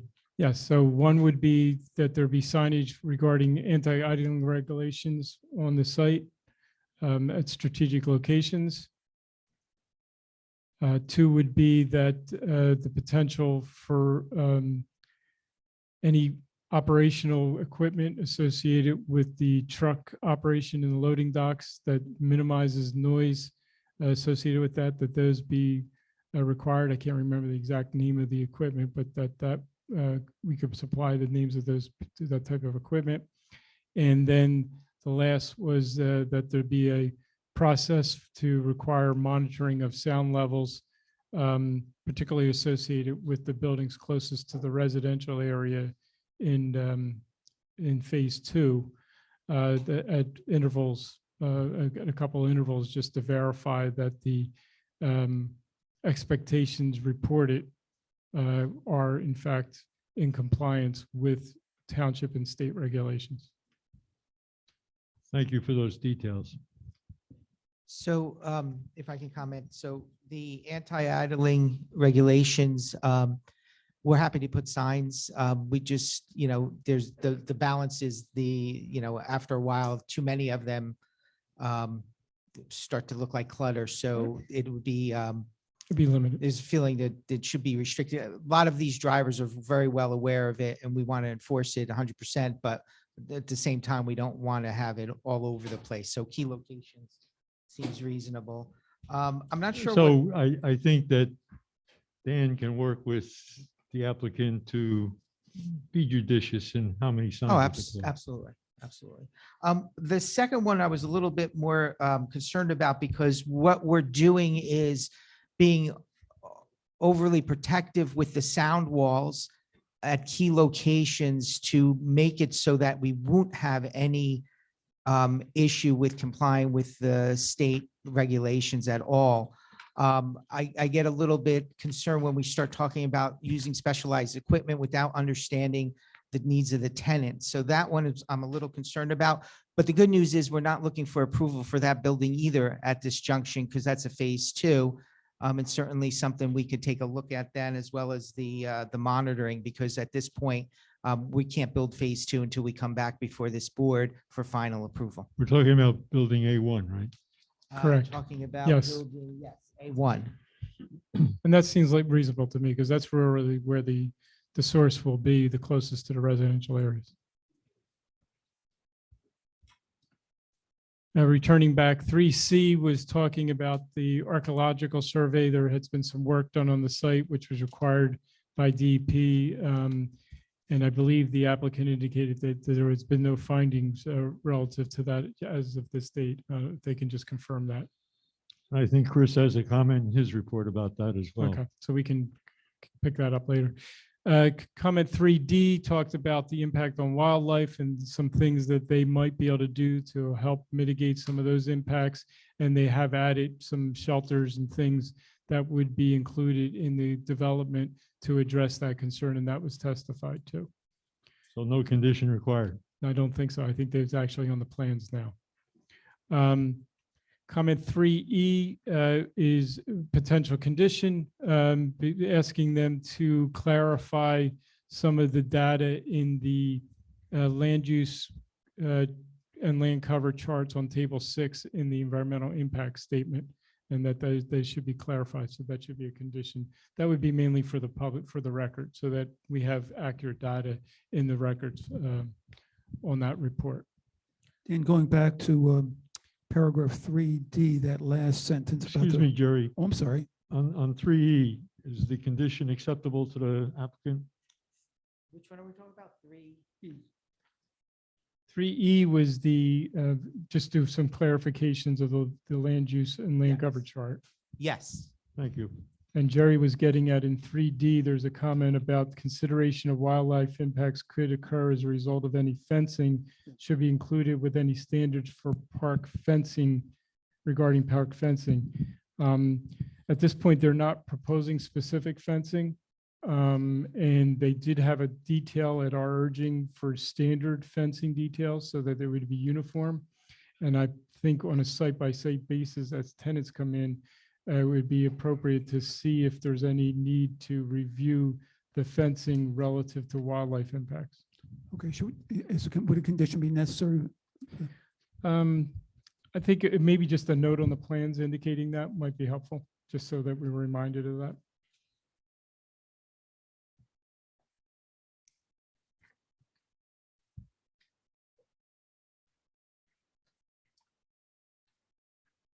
Continuing, comment number 4 was addressed in the testimony that was dealing with green building design elements and the discussion about the solar ready on the rooftops, et cetera. And so that's been addressed. I did ask last week if, I know they're saying they can't add solar panels now because of BPU and because they don't have tenants at this point. And I think I had brought up, had they considered something like community solar? And they said they were going to come back and say something about it. I think the applicant is willing to look into community solar as an alternative, as a. I mean, it's a possibility. limited, it's a You know, limited program. you also have to apply and get accepted, and it's pretty Right. difficult. So it's a process, but I think we can make a commitment to take a look into that and see what we can do. Okay, thank you. Got that, Jerry? Yes. Okay. Comments number 5, 6, and 7 deal with the specific landscape design and development. I mean, my notes, I was going to read through these to kind of describe that, but in the interest of time, I think I will not. There are really no conditions in there, I believe, basically indicating that they've provided the landscape design in accordance with code requirements and our recommendations through the technical review process. At the end of paragraph 7, there are some conditions related to the planting specifications. The last two sentences should be conditions of approval, but they're pretty cursory and just buttoning up some details on the plans. So if there are any specific comments on the landscape design, this would be the area of my report where we would discuss that, if there's any comments or questions. I assume they're going to be or have been discussing what kind of plantings with you as part of this? Yes, as we typically have done over the last several years, there would be an emphasis on specifying native or indigenous species for the numerous reasons that you would do that to the extent possible. There are certain situations where there really are no native species that can survive in certain situations, in which case you would be broadened the palette of materials, but basically in any of those cases, we would avoid exotic invasive species, and we always do a review of that to eliminate those species from any plan specifications, and we've done that in this case. Not seeing any questions, I will move on to comment number 8. Number 8 was the subject of a waiver request that they provided testimony on. That was regarding the design of the stormwater basins. And I support the waiver based upon the level of planting that they're proposing in these basins to meet the general intent of the code, although not the specific letter of the law. That's waiver number 9 on their complete list, I believe, Dan. I don't have that list, but that they did provide testimony on that. It refers to the same zoning section. Comment number 9 was also a waiver request, and I think there needs to be some clarification from the applicant on this one. I think the planning testimony to me was not clear on what exactly they're proposing. I know in our discussions with the project landscape architect, we have been very clear on it in our discussions, but it's not on the plans and the testimony was not clear. So I just ask if they could give more clear testimony on exactly what they're proposing regarding comment number 9.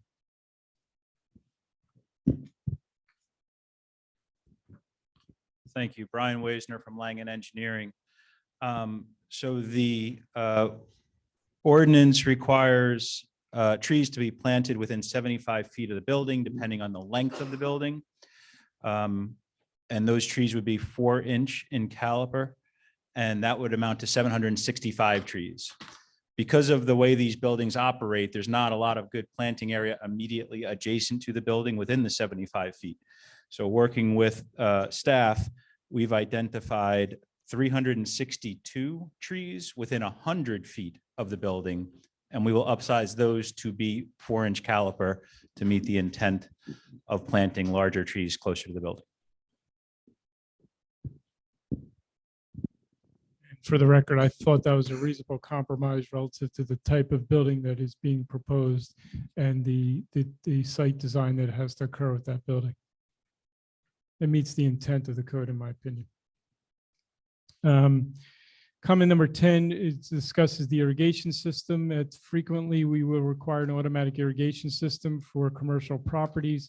In this case, we are trying to use a lot of meadow grass type situations and things like that to cut down on the amount of mown and culturally supported lawn to be more environmentally sensitive and friendly. So the irrigation system would be limited to predominantly providing spigots on the building or hydrants in the area so that a landscape contractor could water areas if necessary, but not automatically. And so I just asked that there be a condition added or requiring a note on the plan indicating that as the landscape plans for each building are finalized, that and possibly some tenants are known or specific situations are known, that the extent that the hose bibs on the building and or the need for automatic irrigation of landscape areas shall be evaluated and specified subject to township staff review and approval. So that's the last sentence in comment number 10. No objection. Thank you.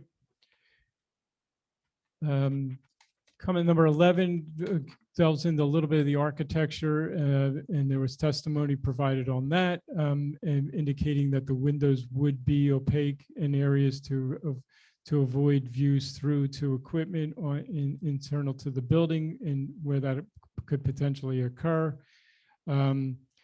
They did indicate, it did seem to me that they indicated that the buildings would be fairly uniform in color or color scheme. And I'm not sure if the board has any input on that or statements on that, or to the degree the tenants may waiver or vary on that. But as of right now, the buildings would be fairly uniform building by building with one another. And I guess if an individual tenant wanted to change that, they would have to come back to the board just to make sure that that's clear, that that's what we're talking about. Let me pose a question to Mr. Forsyth. Would some color variations of these buildings be useful for drivers to more readily identify the building to which they're seeking to go? I would say not, because we try and keep the buildings uniform so that it creates a uniform appearance and it creates the brand. So we have a very specific palette of colors that we utilize. There's a specific way that the buildings are finished, and we want to keep that institutional Class A grade, and that's achieved by the uniform colors that we utilize. Thank you. And the direction is primarily done through the signage, and that's why we're requesting a few waivers to put adequate signage on the site. There was a plan in the plan set that was submitted to the township that goes through and identifies all the signage. I know we were talking about one per tenant, but it's actually per facade. So there are multiple signs at some locations on the building, just for the clarity of the record, because I know we talked about it last night. At the Any end other of questions paragraph for 11, Dan? we did talk about standards for fencing, which have been added to the plans now, and also discussing the idea that could there be standards for accessory structures such as guardhouses, emergency generators, sheds, or outdoor material storage areas, which none of those are proposed at present. And they have not done that. I think we could either make that a condition or make it a condition that if a tenant comes in, kind of the first tenant comes in, we'll establish that standard, and then it'll be applied throughout the park, depending upon what everybody feels comfortable with. But ultimately, that's something that could pop up depending upon the tenants, and it's something we should be prepared to review and try and set a standard for. And don't you think it makes sense to do it up front so everybody knows what they're dealing with? It could, but it may be more efficient to wait and see. I mean, it may be that the tenants don't want them at all, and it's not necessary. So I'm comfortable either way. But I mean, but it basically, my feeling would be if somebody does propose one, then we will establish the standard with that. Okay. I did have a couple things not in the report that based upon the testimony that I just wanted to bring up. One was that so in large part, what the landscape design as discussed in the report tried to hide these buildings as best you can from the public road. These are big buildings. They will be seen, but we're trying to hide the nuisance elements of the building, the loading docks and things of that sort as best we can, so that from the public corridors, they will not be visible or will be very much buffered. However, that largely relies upon some very large berms along Clarksville Road, particularly in phase 2. And it wasn't clear in the drawing. Some of the drawings seem to indicate that those berms will be constructed in phase 1 initially because of the earthwork necessary, and but the phasing plans do not show that area as part of phase 1. So I wanted to be clarified. Will those berms be built as part of phase 1 or deferred to phase 2? It would be preferred to the extent possible that they be built with phase 1. I believe, and our engineer can testify to this, but I believe it is in phase 1. Is that correct? Correct. The berms along Clarksville will be built in phase 1. Brian, is that already in the plan? I believe it's in the plans on the phasing plan, but we'll ensure it's clear as a condition of approval. Thank you. That would be very helpful. I appreciate that. The second question was, there's been which I really appreciate, there's been a lot of demolition occurring on site to eliminate potential nuisances of the abandoned structures on the property. However, there now is a lot of rubble on the property and also on the commercial properties. And I was wondering if it'd be appropriate to include a condition that that rubble will not linger on these properties and that it will be removed. If it's not to be, those materials are not to be utilized as part of phase 1, that they will be removed from the properties. It's on both. It's on both. Yeah, so that rubble remains from the demolition activities that the owner, Atlantic Realty, has done. They're in process of crushing all that material, and that material will be utilized either in the construction of their buildings or will be removed off-site. But it's under their it's under their work that they need. They are actively doing it right now, and it will be removed or utilized on-site. Is there a target date when all the unnecessary rubble will be removed? I can check with Atlantic, and we can establish a date in that regard.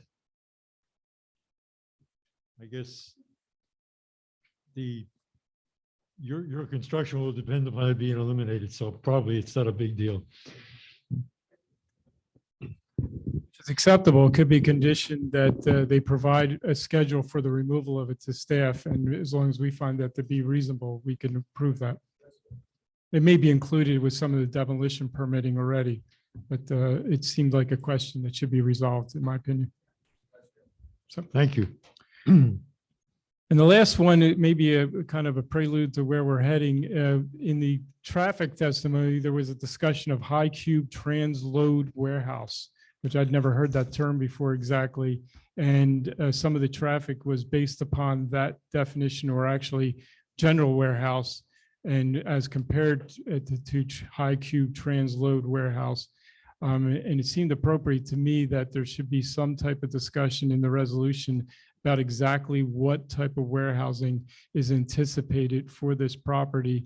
And if it in fact is high cube transload warehouse, the variations that are available on that, which ones will be permitted here, to kind of go into that discussion that we had about whether other types of uses and to what degree we can be specific on the type of use that's being approved. And so my suggestion is that those definitions, as I believe they're included in the ITE Institution of Traffic Engineers manuals, that information somehow be included in the resolution so that future zoning officers, et cetera, have an idea of exactly what this board approved. So Dan, that didn't sound like you were suggesting that as a condition rather than just information in the resolution. That's the way I think I would approach it, but it's up to the board what they want to make Yeah, conditions. and what about, I know obviously for JDN, whatever its new name is, we prohibited refrigeration units. Well, yes, well, that's part of what it's, this is not my expertise and I don't want to jump too far away, but I believe there are 3 or 4 different types of high cube warehousing, and amongst them are fulfillment centers, cold storage, and transload. And they have different traffic production based upon the type. And the testimony was indicating that it would be the lower version, which is the transload, which is comparable to general warehouse, which is, I believe, the standards they used for the report, and would not be cold storage or fulfillment. So if that's in fact true, that would be helpful to make sure that we all understand that. It's just a question that seemed appropriate, in my opinion, based upon listening to testimony. That's all I have. Yeah, can we get a discussion on that? Because I know we've looked before at things like limiting cold storage and things. Yeah, so just to, I guess, go back again, Carl Penke for the record, my testimony at the last meeting. There are a lot of terms in the industry that are interchangeable: fulfillment center, high cube transload, high cube warehouse. For the record, we actually used, as I testified to it the last week, a higher level of traffic that's documented under what's known as documented under the warehouse data set, but it's all interchangeable data. I think where Dan's going with this is the concern with regard to some of the types of logistic facilities that are out there that include higher levels of employment. And as Mr. Porsak had testified to, these buildings are generally designed on a specs basis to be highly mechanized. We have very low levels of parking supporting these buildings, and in general will not attract high employment centers. They're not an Amazon pick and pack facility. For example, the Amazon pick and pack facility in Robbinsville has, I think, close to 1,500 spaces supporting the one building. Other types of facilities that have that higher levels of employment, you'll see supported by 900 spaces. In this facility, as you've seen, we're meeting your ordinances. We're asking for a little bit of additional, and we're basically having large buildings supported by a minimal number. So it's really the parking that's going to control the types of tenants that come into the site, and they generally will range warehouse distribution, transload type facilities, highly mechanized facilities, and there's a wide variation in the types of tenants. You could have Nylabone, Audi, VW. You could have a Home Depot type distribution. So there's a whole range of them. You got to be careful with the term fulfillment center these days because they're all branding themselves as part of the logistics chains as fulfillment center. It doesn't mean a particular employment type. It just means that they're part of that logistics chains that's ending up getting that package to our front door. But I think the control, Dan, is really the parking that's being provided on the site. If we wanted a higher employment level, we would be back to this board to address a change in the site plan to probably make the building smaller to add parking. So that's what would basically control. So even cold storage is not expected. Yeah, Mr. Porsick, I think, testified that he's not envisioning these buildings being cold storage. Cold storage is a unique use. They're typically way higher buildings and they're smaller because of the way they operate. So right now, these buildings are not designed for that type of unique use. So the size, the again, dimensions of the structure pretty much preclude cold storage is what you're saying. These spec structures pretty much preclude it. So again, if that type of a tenant was interested in this site, we would be back for an amended site plan to this board to discuss the particulars of that tenant and the differences in the building and loading and so forth, but that type of a tenant. And what about, like, you're not planning any kind of assembly or production of any type, correct? No, that goes back to the conversation earlier this evening, manufacturing, assembling. These are pretty much straight high volume warehouse distribution facilities. The ordinance defines what the distribution warehouse is, Andrea. Yeah, I know, but there's a lot in the ordinance. Thank you, Carl. Just a quick follow-up on that. I guess since parking seems to be the regulating factor, I guess, will there be restrictions on site that there will be no parking on the outside of the parking lots and that there'll be no truck parking outside of the truck loading and parking areas, and that would be restricted, so it could be enforced by the township. So we don't have trucks parking on the roads or cars parking on the roads. Yes, absolutely. And I believe our plan already includes no parking and standing signs along the main roadways. So that's a way to enforce it in addition to having the zoning officer be able to understand what's being proposed for any uses that come in. Well, we expect to request the applicant to agree to Title 39 implementation. Yep. That's all I have. If there's any questions for me. Thank you, Dan. And I'm sorry, the one thing I missed was in your paragraph 11 with respect to an opaque finish on the windows. They provided testimony saying they would do that. Thank you. We're going to take a 5-minute recess for the benefit of our stenographer here. We'll be back very shortly.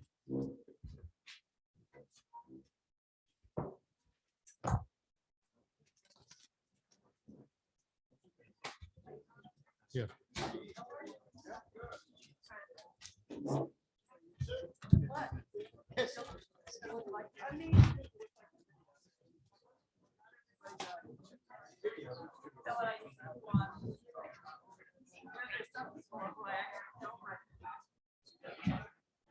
What would a meeting be without seeing this?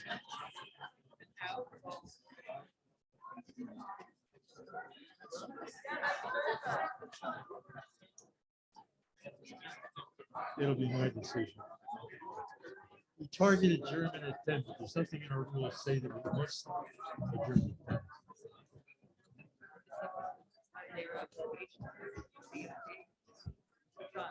You do.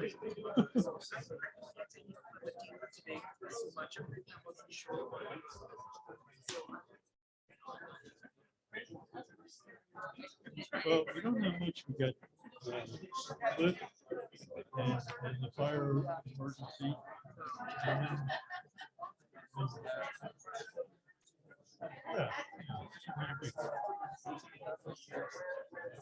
No, I don't want to go later.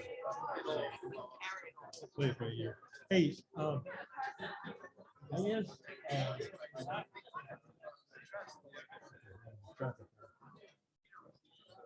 about the design of the right turn lane on the Trenton Road, which is a part of the Rrfb application.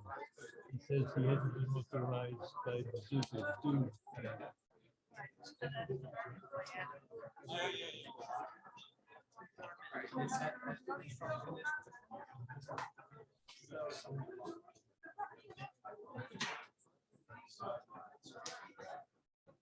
Top of it, Sam. Thank you.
Ladies and gentlemen, may I ask you to return to your seats so we can reconvene?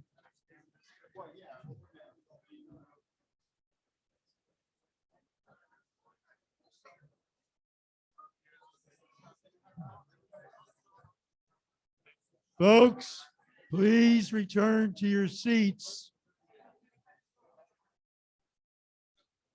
Thank you.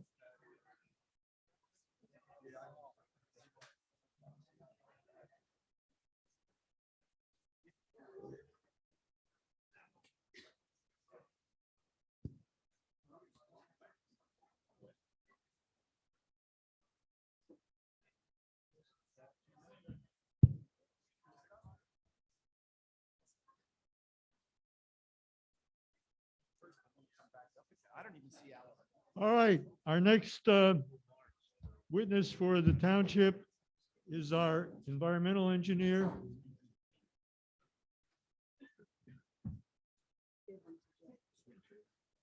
Mr. Christopher Jepson, PE. We need just a moment, Chris, while our attorney will return. Thank you, everybody, for your cooperation and your decorum tonight. I know this is a very sensitive subject. A lot of people are concerned, so is the board members, but we'll get through this, I promise.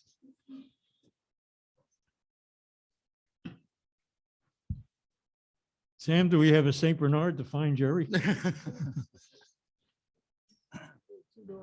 No, he's in the bathroom. There's a queue there.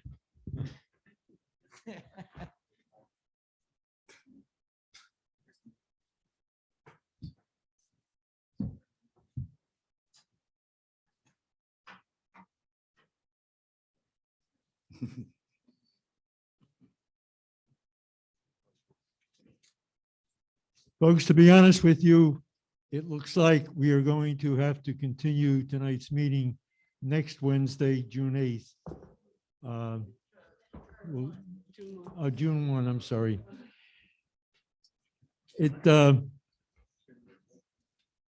9 o'clock now, and we have still to hear from a couple more of our witnesses.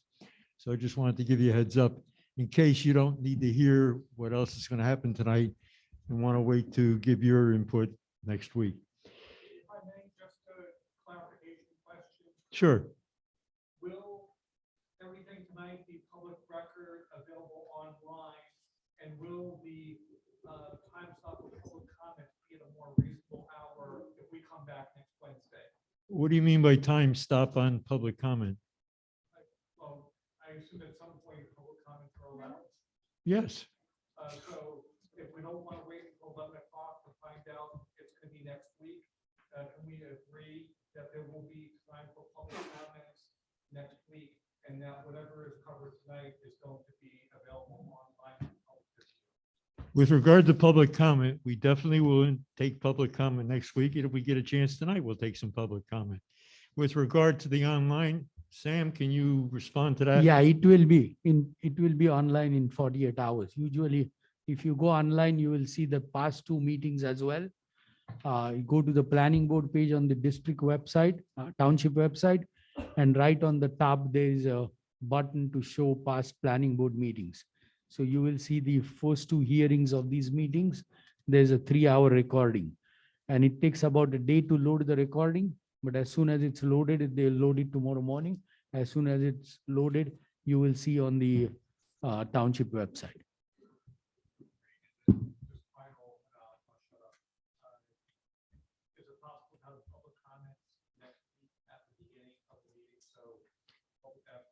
If we still have discussion about our professionals' reports, that will precede public comment. You're welcome. Are the documents that you folks are referring to, this public comment, that public comment, are those documents online that we can access? I believe they are. Sam, are all the reports online? All reports are online, the development applications are online, the exhibits that the applicant presented, meetings are online, and the reference about air quality is put up about 5 o'clock. And where do we find those? Go to the township website under boards and conditions, click planning board. When that opens up, go to planning board agenda and minutes, click that, go down to the date, under information. Okay, thank you so much. All right, Chris, you're on. Good evening, everybody. I'm Chris Jepson, environmental consultant. I work for Van Cleef Engineers, and my report was dated May 3rd. May 3rd. There are some wetlands on the subject site. The intermediate wetlands are in the northern section. There are several other isolated wetlands. They're going to be filled with permits, and you've heard the status of the permits, NJDEP, LOIs, et cetera. They were submitted to the regulators on March 14th, and there'll be some feedback when they become available. The wetlands and the green belt, both are on the northern part of the site, and that's going to be part of a conservation easement, which is also going to include a flood hazard area and anything DEP determines to be included. Water quality. This is the largest stormwater management Chris, system. I'm sorry, excuse me, I was distracted. Under A, wetlands. Yes. There's a condition there, right? Yeah, that they have to submit the permits when they become due.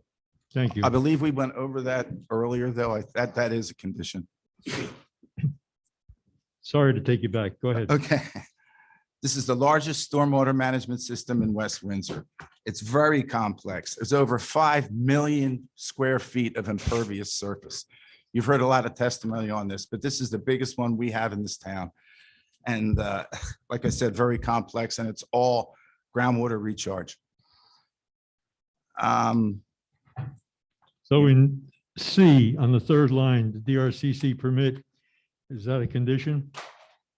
Oh, yes. Also the flood hazard permits. But they're all mentioned in earlier testimony as conditions of approval. And what about the TSS? Would that be a condition? No, actually not. That's a little discussion item I had with the engineer. They have groundwater recharge. And because they have groundwater recharge, we're not worried about total suspended solids. Okay. If it was a surface water discharge, we would be, because that's the 80% that kicks in. Historic resources. There were some archaeological excavations back in 1985, and they found the foundation of an old farmhouse. And the applicant has retained Richard Grubb and Associates to prepare a Phase 1 cultural assessment. And that was required because as part of the NJDEP application process for any kind of permitting, you have to go through the State Historic Preservation Office, and they look at your site and they determine what needs to be done. So that would be a condition that the report is submitted? Yes, please. Is there any update on that report? I believe there's not. It's still in process. Still in process. There we go. Okay. We've heard a lot about the solar and how that. Wait a minute. I've got a copy of the Grubb report dated March 2022. Is that not current? A current report? Yeah, that's, Oh, that's the original 1A report. There's another one. No, there's another one coming out, Yeah. Curtis, a further report that we want to get a hold of that. When do we anticipate it?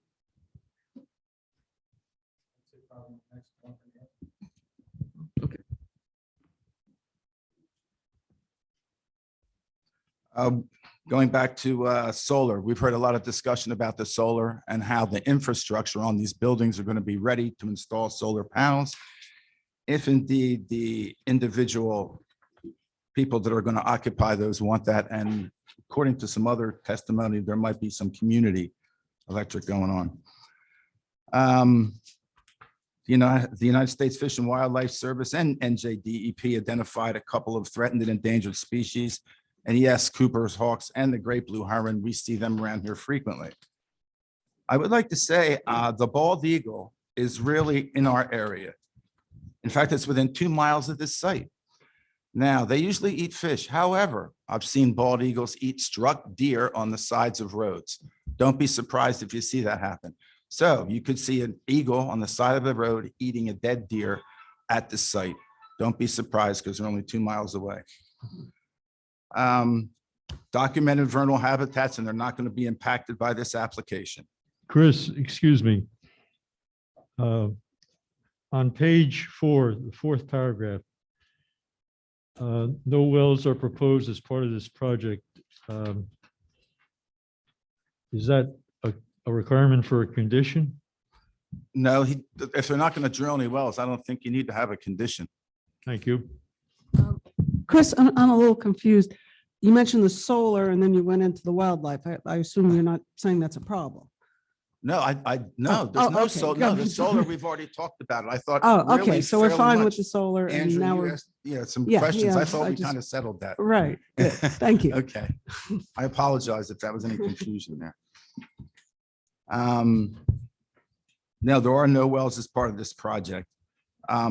We talked about the classification exemption area, and that is under natural attenuation. What that means is you have a groundwater flow under the ground that has a certain direction. What that does is it provides dilution to any leftover chemicals that are in the ground. So it reverts back to the old saying, dilution is the solution to pollution. And that's actually what takes place. As far as the monitoring wells, there have been no upsets or any kind of chemicals that have been found that are any kind of concern. The two big factors that we've heard tonight are noise and air pollution. Andrew, you asked a question earlier, is anything besides CO2 in diesel exhaust? And there is. NOx, the nitrous type of that stuff, and also SOx, SOx, which is a sulfurous part of that. They're much less than the carbon dioxide and much less that we need to worry about. Carbon dioxide is what's contributing to global warming primarily. Your NOx and SOx basically sit low to the ground, and you're not going to have a lot of problem with that because they're not discharged enough. We didn't look at that. We actually looked at the CO2. They went into some good mitigation discussion. You've heard some testimony tonight about the amount of trees they're planting. And as far as the noise is concerned, they are building a couple of noise reducing structures. Also, I think Dan had a great thought, and that is let's test the noise levels after you have some truck traffic there and see if they actually comply with that 65 and 50 overnight. So I think once this is constructed and we determine when the most traffic is going to be, we go out and test. And if it comes back that it's not compliant, maybe we have them come back. That's up to the board. They had a wastewater treatment plant on site that's demolished and gone. There was a previous incinerator on site, and I was curious if there was any documentation for that unit in regards to any remedial activity or any closure. The applicant has indicated that any available documents will be provided by the owner. And I think that's the status now. Should that be a condition? I'd like to see something. I think the town would like to see what was the ultimate dispensation of that. Yes or no? Yes, Thank you. I always want more data.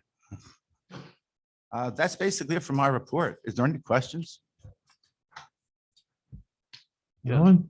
Okay, I have a question. You noted the endangered species that they were talking about, or will this project adversely impact the eagle, the Cooper's hawk?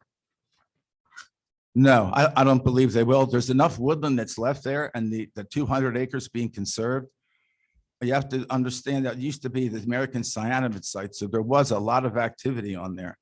This is going to be a different type of activity.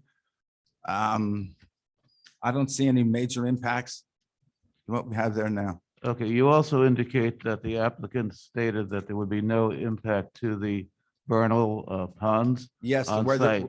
yes, Do you agree with that? yes, I do. Okay, thank you. Any other questions for this witness? Thank you very much, sir.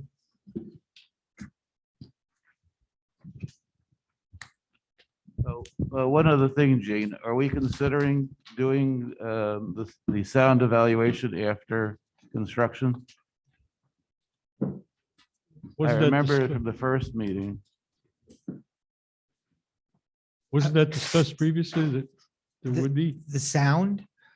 I was asking the board to consider taking a look at that at phase 2 because we're nowhere near anything in phase 1.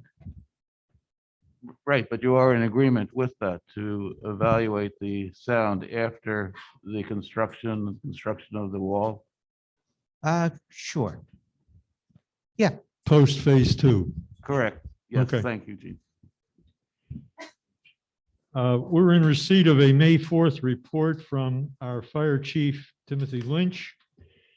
It's not very lengthy. I'll go through it. The proposed application, well, we know what it is. Applicant has provided drawings showing compliance with township fire apparatus turning radius. Utility plans show placement of hydrant that appears in compliance with Township Fire Prevention Ordinance. A lockbox to allow immediate access by the fire department shall be installed at the front of the building. I believe that should be a condition of approval if we do go to approval. Agreed. The positions of the fire department connections that support the fire sprinkler systems are approved as shown on the applicant's submitted drawings. Applicant should be aware that under NJAC 5:70, 510.1, emergency responder radio coverage, quote, all new buildings shall have approved radio coverage for emergency responders within the building based upon existing coverage levels of the public safety communications systems of the jurisdiction at the exterior of the building, close quote. The applicant will be required by the construction official to conduct a radio signal strength survey of the building while under construction, and if deemed necessary, a radio signal amplification system would need to be installed. That would be a condition of possible approval. Yeah, I don't actually have a copy of that report. I mean, it doesn't sound unreasonable, but I would like an opportunity to take a look at it, particularly if we're coming back next week. I think you're about to get a copy. Thank you, staff. It's down to the bottom of page 1.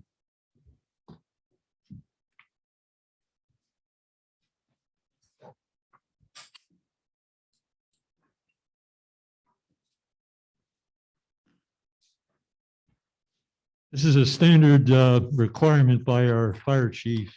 I don't think we have an objection. I'm setting it to just take a quick look.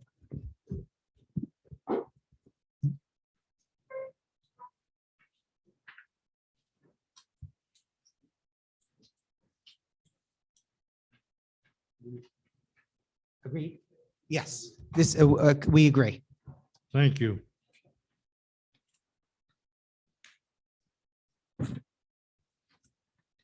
Gene, Yes, I think there should be something in there if it isn't already about appropriate signage so that emergency vehicles know exactly where they're going on the site, whatever warehouse number is appropriate, street name or whatever. well, I believe there's been testimony that each structure will have identification. Each one will have its own number, and that is done in consultation with engineering and the fire department and police, I assume, emergency services. Perfect. Yep. Going back to Tim's report, applicants should be aware of township fire prevention requirements for, before, and during construction. And he lists some of those. Temporary all-weather surface access roads, gravel or equivalent, capable of supporting a 30-ton emergency vehicle shall be provided at all times for fire department vehicular access to all structures under construction and to all structures used for the storage of combustible construction materials. Access of 125 unobstructed feet shall be provided to all such locations at all times.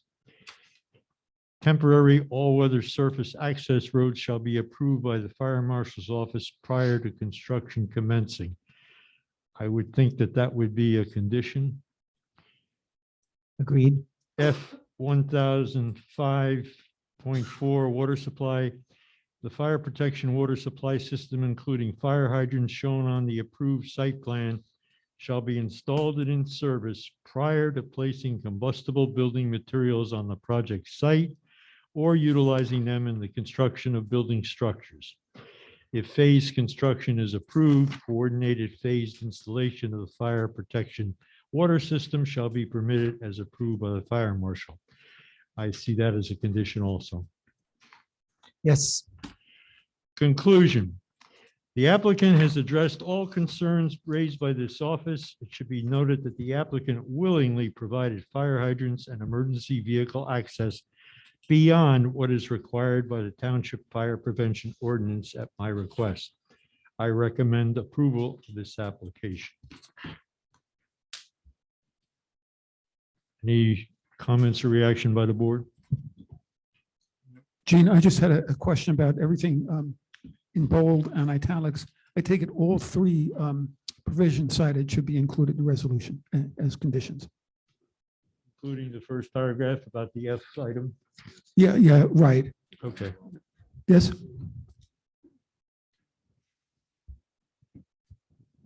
Thank you for that counsel, Jerry. All right. We'll move on to what is our final township professional expert, and that would be Mr. Lamoureux, our traffic consultant. Can I ask that a layout be put, a site plan be put on the board so people can see what we're talking about?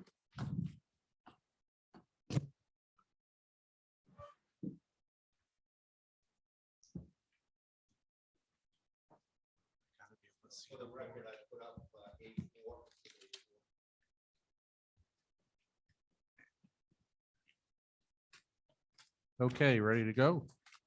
Good evening, members of the board. Jeff Lamoureux, Township Traffic Engineering Consultant. I prepared a memorandum dated May 5th to the board. Before I get into that, I just want to touch on a few things that were mentioned earlier by some of the other professionals. Mr. Guzik entertained the idea of how often traffic updates should be done on this project. And I would suggest that it would be, the traffic updates would be done at the conclusion of each of the phases and then annually for 3 years afterward, because then we'll know what the cumulative effect is of the full build out of the warehouse. That's something that would seem reasonable to me.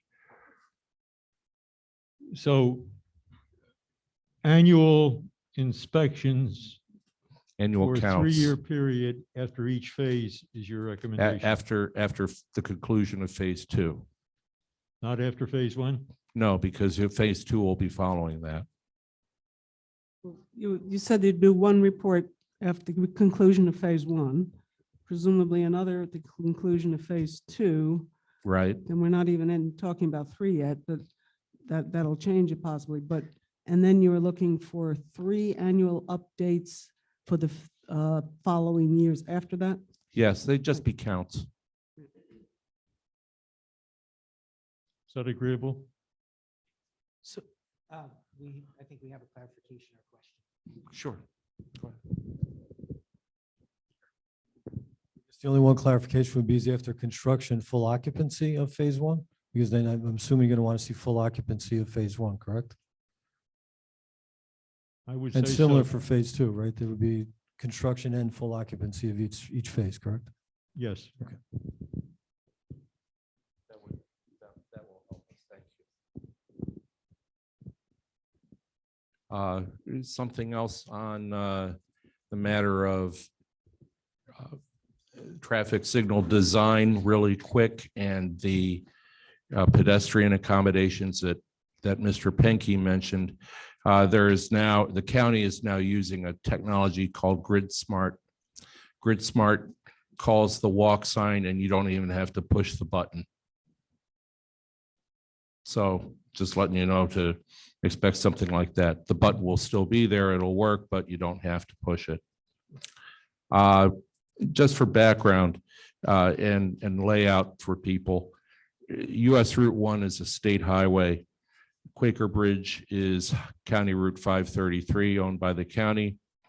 Grover's Mill Road and Clarksville Road are County Road 638, owned by the county. Princeton Heightstown Road is County Road 571, nominally 526. And that's also owned by the county. Everything else is a township road in the area. It's my understanding, just for people's benefit, the nature of improvements that's going to be going on out here. The applicant is going to be widening Quaker Bridge Road mostly to 3 lanes in each direction between Route 1 and the Amtrak Bridge, which they're not going to be widening. The Amtrak Bridge reconstruction is going to be very expensive. Mostly because you can only power down the lines between 1 and 5 a.m. So that will continue to be a 4-lane road, 2 in each direction. Yes, it will. It's also my understanding that most, if not all, of the roadway construction will be done commensurate with the conclusion of phase 1. Am I correct in that? Carl, did I get that right? Correct. I caught you cold. Yes, for the record, the traffic study identifies that the improvements required to accommodate both phase 1 and phase 2 will be constructed up front with phase 1. There is some minor future improvements associated with the future development that may be phased in beyond that, subject to county approval. And it's also my understanding that the NJDOT access will be done concurrent with phase 2, although NJDOT doesn't have a clock. So that means that when they get the approval, they'll start on it. I'm wondering if there isn't some sort of bonding that can be provided to that effect. Did you say the access to US Route 1 North would be phase 2? That it would have to be done in accordance with phase 2. Why not phase 1? It's a master plan road going through there. Okay, phase 1. No, 1 second. I mean, even if you look at Francis's condition, that's the question that I asked. If you take Francis's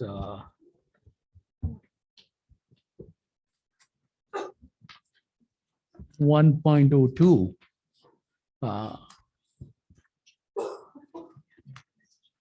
1 second. So That's the question I asked Francis. Okay, sorry, 3.11. It says the construction traffic circulation should be maximized to US Route 1 intersection to the extent possible. Developers agreement should cover language on timely repair of the development or deterioration. So my understanding is that not only the DOT approval, but the connection to Route 1 will happen before they pull a permit for any of the construction of the warehouses. So what we had testified to earlier is that the state process takes a while, that we have proposed the construction of that connection up front because we want to do it as soon as it gets approved. And as soon as it's approved, it will be constructed. But in terms of if the board wants to link it to anything, we ask that it would be linked to the second phase. It's not needed for either phase 1 or phase 2 based on the traffic study and the counts. And it was our request that we could move forward because, like I said, it's not a requirement or needed for the plan to work. There's mean, no way that an exit onto Route 1 North is not needed for phase 1. Well, we're just saying based on the numbers. No, I mean, and once, I mean, the whole traffic study, this whole book assumes that connection to be there. If that connection is not there, I don't know what this book is worth. So I think we had Carl testify to go through the actual numbers. If you take a look at that exhibit, I forget what it was marked. We're talking about a very small amount of trucks utilizing it, and it's shifting to Quaker Bridge Road is pretty an insignificant movement overall when you look at phase 1. So Carl, can you just give me a refresher in terms of the actual numbers? So if that connection is not made and we have phase 1 completely built out, we're talking about how many trucks actually taking that movement? Well, it's actually not just trucks. So at the completion of phase 1, again, the connection of the master plan road to Route 1 is a limited connection. It is just a right turn in, right turn out. It supplements the Quaker Bridge Road overpass connection to Route 1. With regard to the directional distribution of traffic, we would expect at the end of phase 1 that at most in the PM peak hour, about 50 vehicles making the right onto Route 1 northbound. And again, as I've indicated in testimony during the last hearing, that volume is easily accommodated on Quaker Bridge Road to the northbound Route 1 ramp. Also, as I testified to, the connection itself actually becomes more important associated with the future phase development of the office and hotel along the Route 1 frontage. That's where the volumes increase, mostly because those are the direct locations where you gain access. So in terms of the traffic analysis and traffic study, as I testified to at the last meeting, we actually know that you could actually build out the industrial and the traffic that goes in and out of Route 1, which is not the significant amount of traffic, is accommodated on Quaker Bridge Road and the ramp to Route 1 northbound. Coming from the south, the quickest routes to the site is Grover's Mill Road and Quaker Bridge Road. So it actually doesn't have a substantial amount of traffic that enters from Route 1 again until phase 3, because obviously if you have an office or a hotel here, that's the quickest path to those locations. So the site works with that, and our request is, and knowledge of the timeframe associated with obtaining DOT approvals, is that we can proceed with several of the buildings while we continue to process that permit with our commitment to be, we'll construct it as soon as we're permitted. Carl, would you agree with me that for a truck going on to the site along northbound 1 from Interstate 295, would you agree with me that ease of entry into the site is easier at the new road at Route 1 north of Quaker Bridge rather than the truck having to make the right turn to get on Grover's Mill Road, going behind the shopping mall to the traffic light to then enter into the site. If you're going to buildings D1 and E1, yes, I believe that's the more direct path. If you're heading towards C1 and EB2, the more direct path is to come up straight up Grover's Mill Road and Clarksville Road. It's quicker and it's more The timely. Coleman Road working name, which is the road that's going to go to Highway 1 behind building E and C. That provides a continuous path to both EC and B1, which are the phase 1 buildings. Am I correct? You're correct, but it's a longer path to get to these buildings than to just come up Clarksville Road. And you have to take that into account when you're evaluating the traffic patterns that'll be taken. So the quicker path to D1, E1 is to come directly in. Certainly the quickest path to the office and hotel is to come up. But as you get further away from Route 1, the infrastructure and the quickest path flips back to Grover's Mill Road, and Clarksville Road. And keep in mind, the signal, the geometry, all of that is being designed to accommodate those volumes and actually improve the operation of the intersection along Clarksville Road and Quaker Bridge Road. So what you experience there today is not what you're going to experience when this project is done. But we don't want the trucks going up Clarksville Road. I understand that, but you're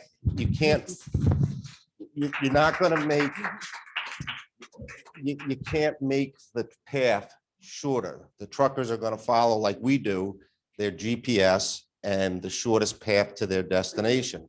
The shortest path to their destination is Grover's Mill Road to Clarksville Road. You can't force a driver, a car driver or a truck driver to take a longer route. There's no way to physically do that.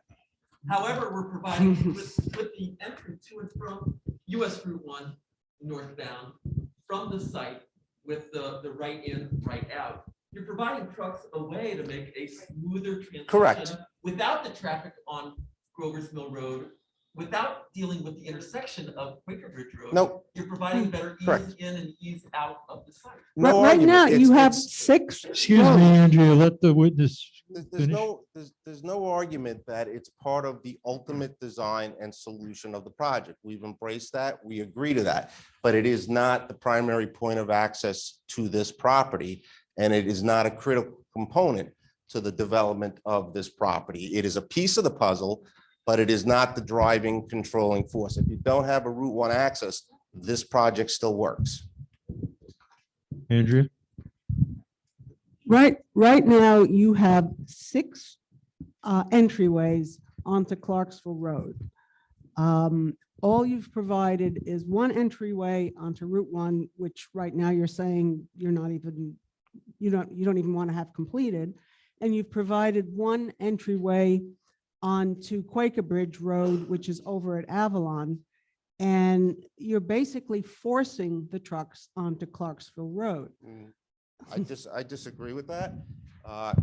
We're not indicating that we don't want the Route 1 access. We think it's important. It's part of the design of this property. We're pursuing the permit. We have applications in place. The problem is the development timing. It takes time to get permits, particularly for some particular agencies. And we don't need that critically up front. You don't need to handle the first couple of buildings.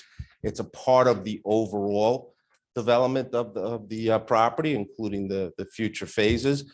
But you can phase in this development without those particular links being done. So all we're requesting is the recognition and the ability to move forward with construction while we pursue those permits. And as I said, our commitment is that as soon as we have a permit, we will build it. We would never get 2 access points on Route 1. We will get the 1 access point on Route 1. I'm fairly confident of that. And we're pursuing it, but we do need the flexibility to begin the project and not be held up for a year, 2 years, 3 years, which it's not unusual with the DOT on a big project that it can last that long as we go through a review process to completely not move forward with any of the site development and construction and occupancies of some initial portions of the site. And just for clarity, so that everybody understands, the first phase includes this building, and this building here. Mike, did you have a question? Yeah, a couple of points and a question. So what you're saying is the Coleman Road, you have the application in, but you're not going to start it until the first 3 buildings are done, or they're working No. together? What Mr. Waisner testified to, if you recall, is we will build Coleman Road, its Okay. entire way. We will build it towards Route 1. We'll temporarily traffic control it beyond where there's any active traffic going. And then when we're approved to complete the connection And- within the state right away, we'll do that. And you expect that application or approval to take place after phase 1 is done? We can't, the difficulty we face is we can't predict the time frame with DOT. Okay, but They are a state agency that is not formed to serve the development community. They're there to serve the public. Their capital projects take priority over review and approval of construction plans. So what we find, particularly on large projects, is we can be in a process of design review with them for very extended periods of time.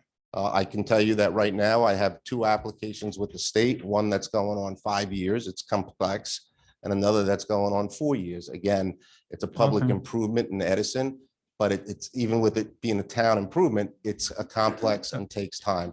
So we were requesting the recognition of that permit timeframe and the fact that we can move forward with this project. Okay, so just to reiterate, you're going to build as far to Route 1 as you could possibly build can- without connecting it based on waiting for the approval to allow for the connection. Yeah, the road's Okay. designed as part of the site plan, so we could work with your staff to Okay. determine a logical stopping point. Okay, And we'd probably put traffic control at the eastern. but it can't easternmost- connect until it gets. Until we have the right to do so from DOT.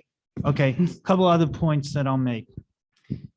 You testified again with the PM and the traffic and number of vehicles, trucks and cars. And I remember last meeting, I pointed out that to me, that is kind of irrelevant because the trucks in this type of facility will travel all day long, you Correct. know, and so AM, PM doesn't really have an impact. That's point number 1.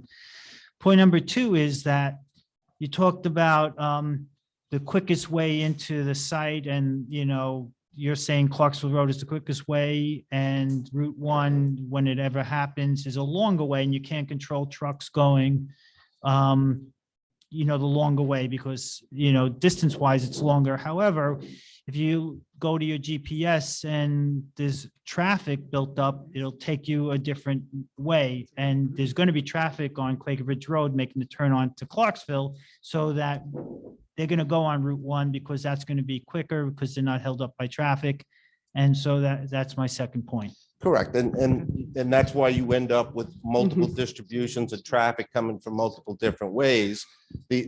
As I said, we are improving the intersection of Clarksville and Quaker Bridge. It'll be operating better than it does today, but traffic will distribute. But all of our access is important to us, but you can certainly, but it's needed for the full development of the site. You can certainly build portions of the site, bringing it online while all of the access is being developed. There's one last follow-up. I know you're expanding I guess, the left turn access road on Quaker Ridge Road onto Clarksville, right? Correct. There's going to be 2 left turn lanes there now, right? Correct. And will the left turn signal be a longer left turn signal? Because right now it's not long enough and the lane's too short. There will be adjustments to the signal to the traffic volume projections. The county just retimed that based upon a coordinated system that they put in. And they did change some of the timing on that. But when we redesign this and we go through the numbers with the county, the timings will be prepared based upon the current design and Okay. traffic. Hope it's a lot longer lane and a lot longer signal. It'll be a lot longer lane and a lot more capacity. Okay.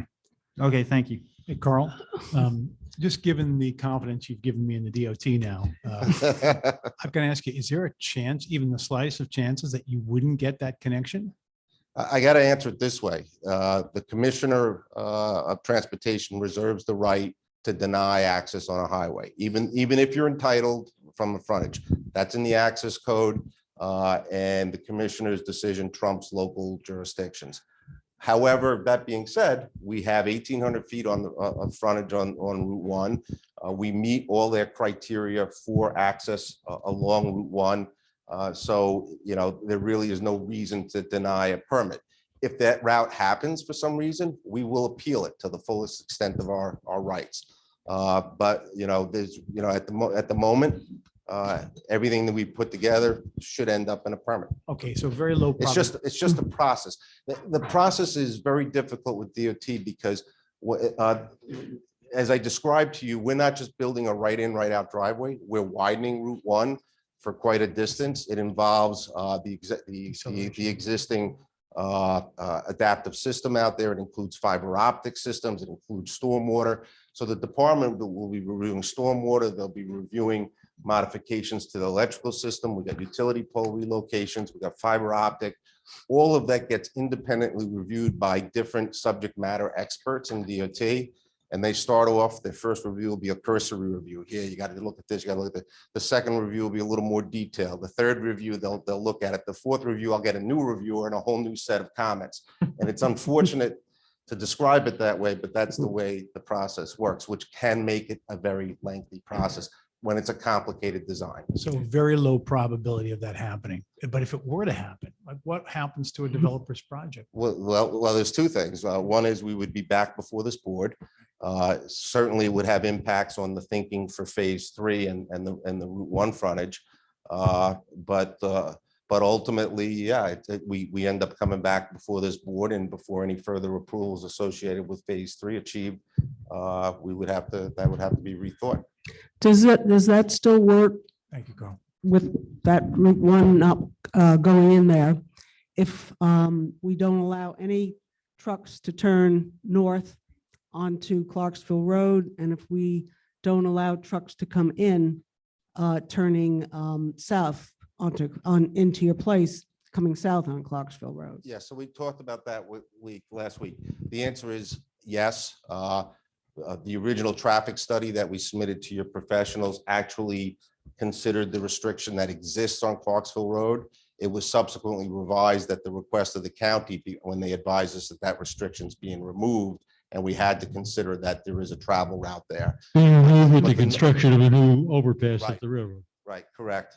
So associate, but the truck traffic, as we talked about, is not, from a vehicular standpoint, volume standpoint, a significant load in terms of operational capacity. So whether they're on Clarksville or on Route 1, it doesn't change the analysis results. Okay, because last week we had discussions about limiting the trucks coming out and turning north on Clarksville Road and possibly turning south.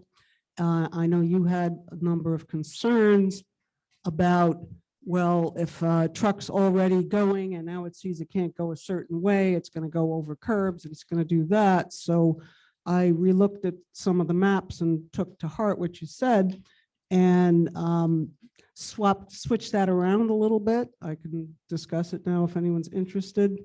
I gave a few copies to some of the members on the board. Well, let's continue with Okay. Jeff's testimony. We can get to board And can I deliberation. just make a comment before?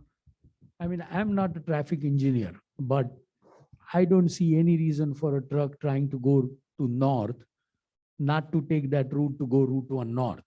I mean, when I look at that, even after all the development, Clarksville Road is still the smallest road compared to Quaker Bridge and Route 1. And you are saying that I'll dump all the traffic on the smallest road and we will be okay. No, that's Doesn't not, make logical sense to me. no, and that's not what we said, and that's not what the traffic study says. The traffic study evaluates where there are terminals and potential service areas for the warehouse here. There are definitely points to the north on Route 1, and there is definitely truck traffic that will go to and from the north on Route 1. The majority will go down to the 295 corridor, but we also identified that the quickest route to terminals along Route 33, Shore Points, Cranberry, there are terminals there that may interact with this, is Clarksville Road to Princeton Heightstown Road, and a portion of the truck traffic would find that route. That is a legal route. There's no way to prevent that. Currently, you can't go on Clarksville because of the 19-ton Because of the restriction. 18-ton rate restriction. There's no there's no guarantee that the county will replace the bridge in X by certain time, right? You are telling me that there's no guarantee that state will give you access to Route 1, right? And you want me to say that it's okay, that if you don't get access to Route 1, it will still work? So, And doesn't make common sense to me.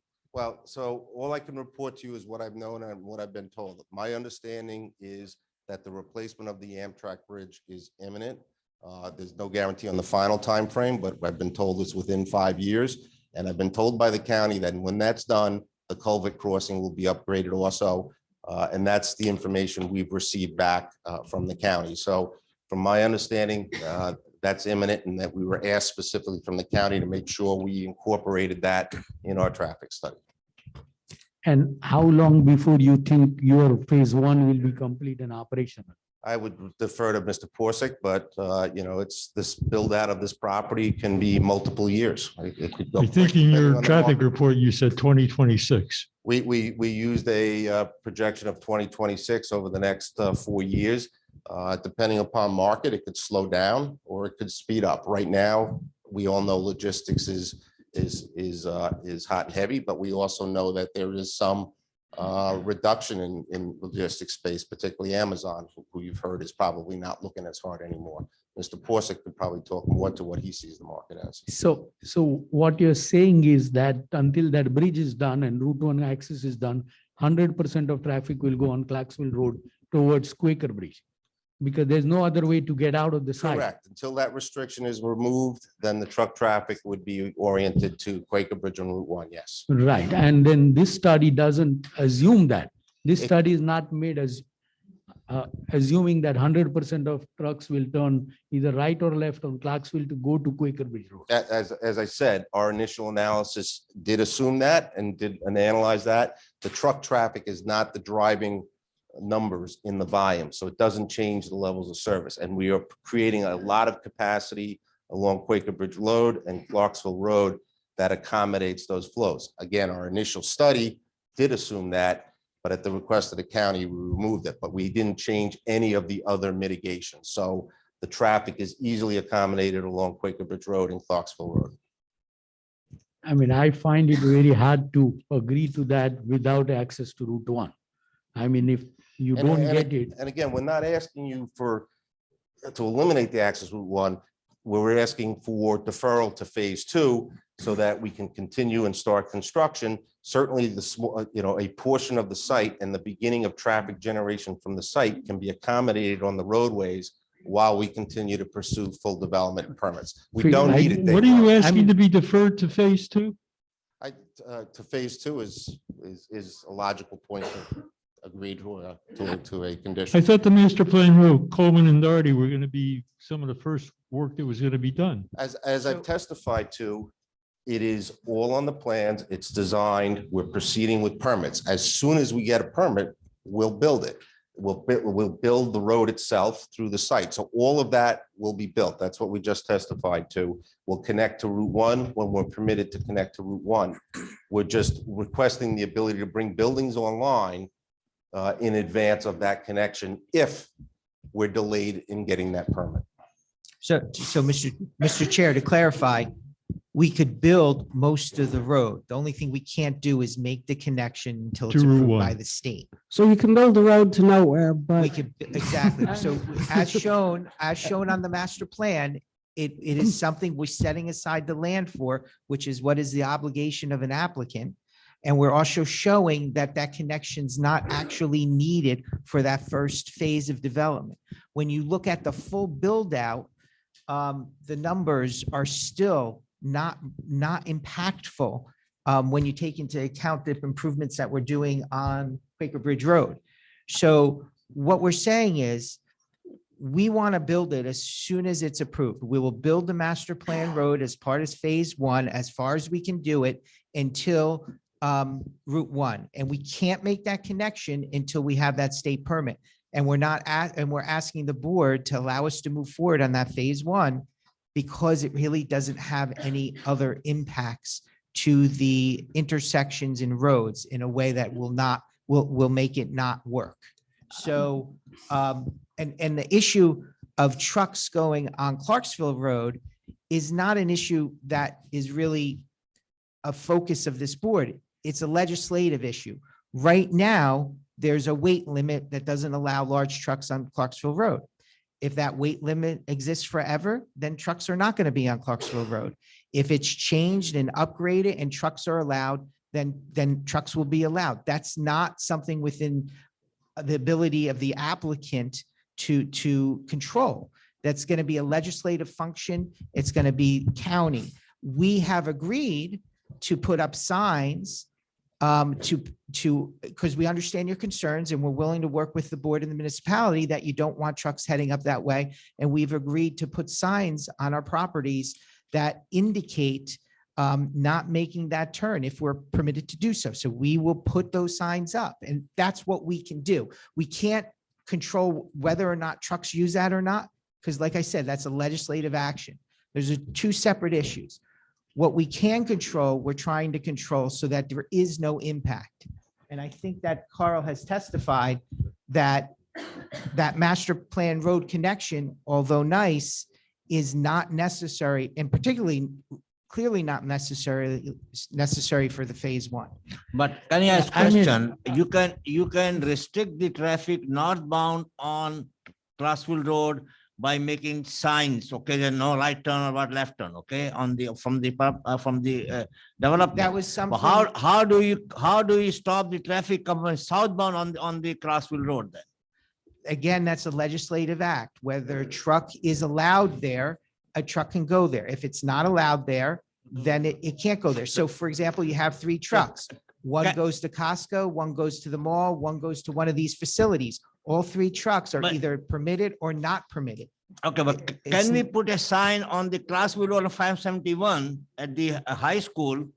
No left turn for the truck on the Clarksville. Will this help?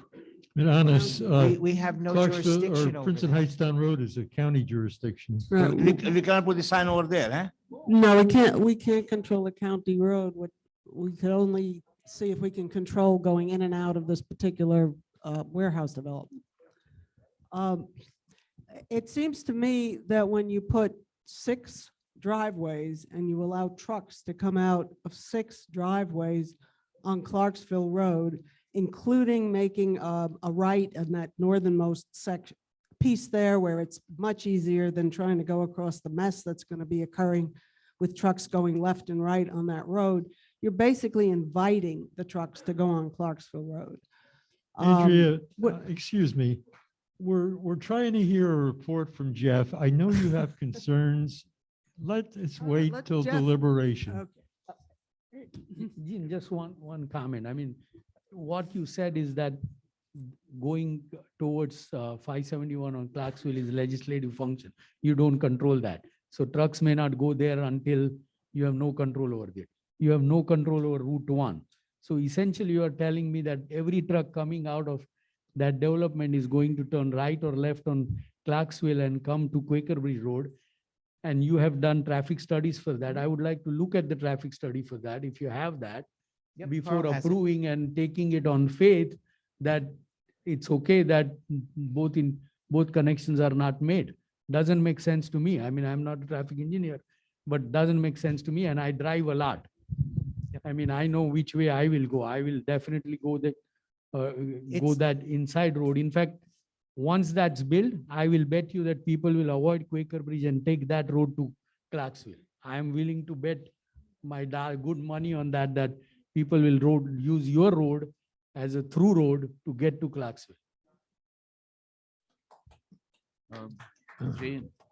Well, something I'd like to see is a sort of a change of language. I mean, we've talked about, the applicant is very strong in saying there is not the need right now for Coleman Road and the entry from US Route 1. But I'd rather have language that goes that it is beneficial to truck flow to have the access to and from US Route 1 onto the site. As I said earlier, for ease of entry, going into the site and leaving the site, since it doesn't have all the interactions with with Quaker Bridge Road for northbound traffic along Highway 1. Curtis, we've had discussion ad nauseum by the applicant that they are applying for access to Route 1. But they talk about when there's need, and I just really wanted to emphasize benefit.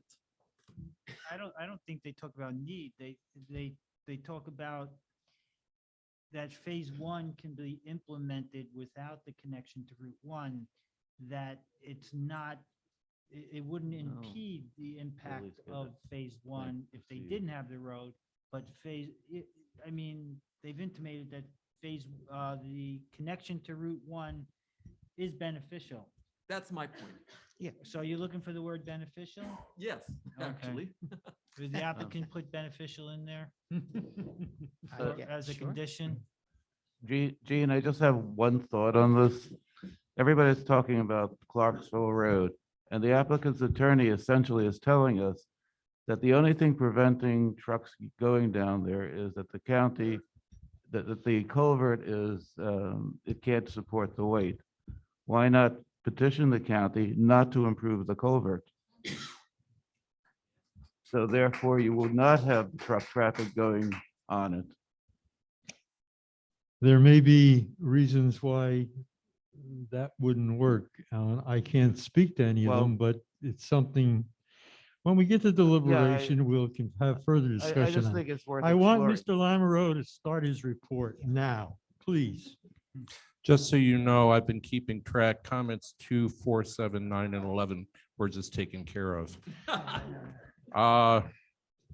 Number 1, talks about ITE trip generation and that they should use 11th edition. They did indeed use the 11th edition, so that comment goes away. Number 2, the So there's a condition for the last sentence in number 1. yes,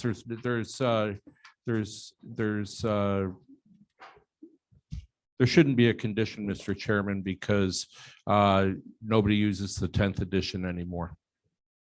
And their current traffic study that they updated on April 7th uses the 11th edition across the So board. we don't need a condition. Don't need it. Thank you. Okay. Number 2, the applicant posits that truck traffic is just as likely to use Route 1 than Clarksville Road to access points north. The applicant is requested to provide testimony in this regard. I think he just provided testimony in this regard.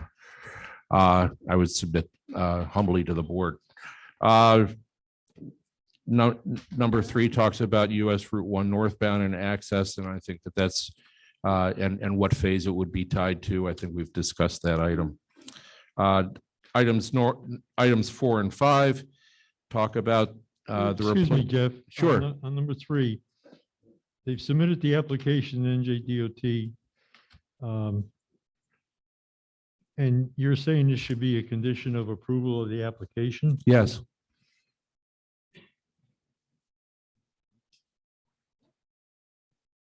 Chris? Somehow. Well, yeah, that's the question that we've been just talking about. We're asking that it be shifted to condition of approval for phase 2, based on the testimony that phase 1 and phase 2 don't actually need it. It's phase 3 that would need it, which is outside of our control. However, we thought that shifting it to phase 2 seemed to be a fair. But you filed the application and I think that the conditions and our representations that as soon as we are building, we've allocated the space, we are building the master plan road, and we will make the connection to Route 1 as soon as it's approved, regardless of what phase we're in. But we feel that it would be more appropriate if the board wants a condition to attach it to phase 2, which since like we've testified and is supported by the numbers, that the intersections and streets work even without that actual connection. In Gene, one second. I think we are just, when Francis testified on 311, the 3.11 out of Francis' report, forget about operation of the warehouse. It says that most of the construction traffic should also come on Route 1. So that's when I asked the question, and I thought everybody agreed that that road should be constructed so that most of the construction traffic coming in and out of that development would come out of that road. I mean, 311 out Francis report says that that road should be constructed even before the warehouses are constructed. Forget about operation of the warehouse. And the language there was to the, I don't remember it, I don't have it in front of me, to the extent practical or possible, or whatever that phrase is. It's the jurisdiction of the state government to allow that DOT, to allow that connection. And if that's not allowed, then it's not, it's not practical. That's how I was reading that comment. I was to the understanding that your application for the connection Route 1 is in now. It is. And that it, not posing that it takes 5 years to get approved. Let's say it gets approved tomorrow. Let's say you call somebody that you know and and rubber stamps and it gets approved tomorrow. Why can't that road and connection get built before, during, or at the same time phase 1 is completed? It will. Okay, so then It's all why are you dependent asking upon the for? state, Mike. Yeah, but let's say state approves it. So why are you saying let's make it a condition after phase 2? No. What I'm saying is the condition should read that when we get it permit approved, we'll build it. But if the board is not satisfied with that, it could make it a condition of phase 2 before we move on to phase 2. And if that doesn't happen, we'll have to come in with our final plan that shows some changes. Okay, so if I understand it, don't hold up phase 1 if the DOT hasn't approved the application. But if the DOT does approve the application before phase 1 is completed, you'll build that road immediately. Absolutely. Okay. Jeff? Yes, moving on to number 4. It talks about the Clarksville Road Bridge over Amtrak and the evaluation of a roundabout at Clarksville and Meadow, which is what I understand is the current thinking at the state, because they're paying for it.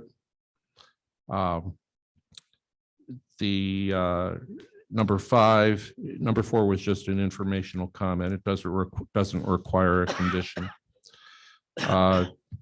Circulation element talks about the roundabout at Clarksville and Meadow. We'd like them to provide us with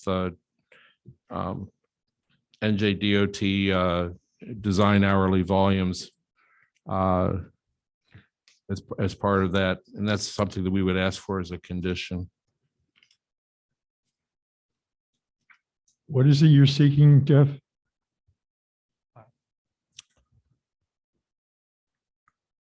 We were asking for projections at Clarksville and Meadow because that was one of the intersections that they analyzed.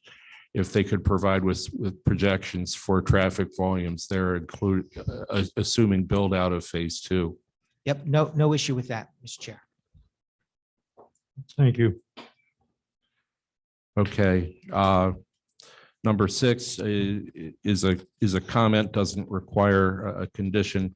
It simply talks about the Amtrak bridge at Quaker Bridge Road and how that's the county's issue to deal with. Number 7 talks. Wait, hold on. Yeah.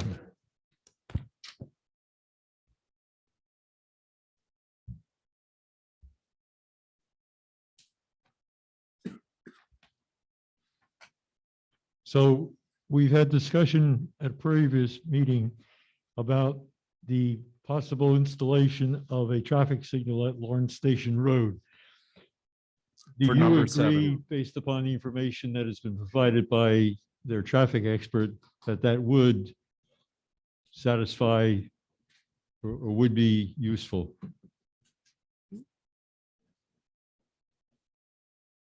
More than useful, let's say it's necessary for the appropriate movements and level of service.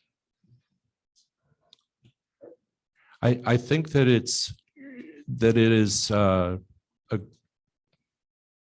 goal to have that intersection worked out and as part of the Quaker Bridge Road widening, because they're the ones doing the widening, and it'll go down in that area. I spoke with Lawrence Township about the Lidl site, and Lidl was the impetus for the realignment of Lawrence Station Road further to the west, if you will, along Quaker Bridge Road. Lidl is out. They built down off of Brunswick Pike down in the township. So right now we have an idea with no one to build it.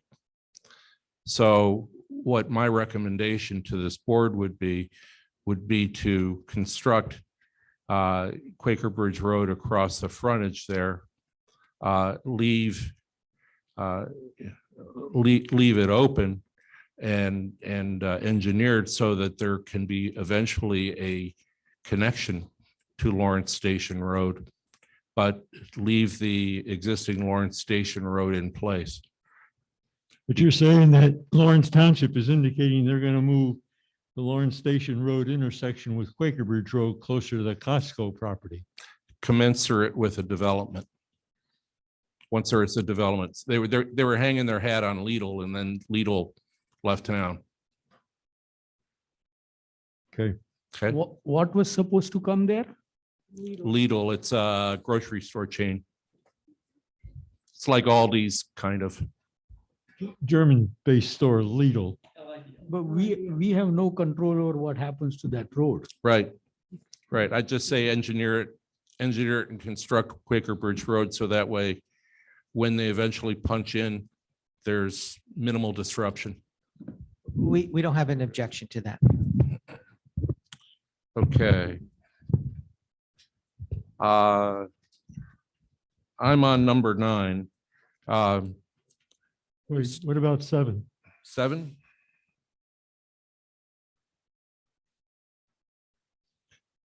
Yes, that's a, yes. I'll just ask counsel for the applicant. Would you agree to work with the county to re-coordinate the signals along Quaker Bridge Road as part of your work?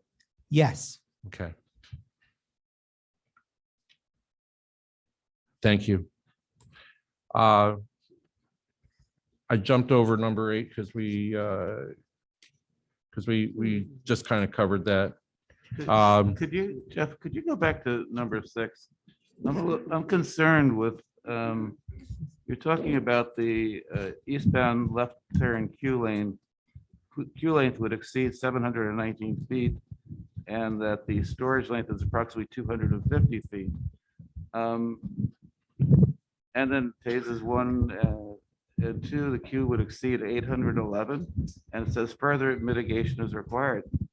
How are you going to do that? How is that going to happen?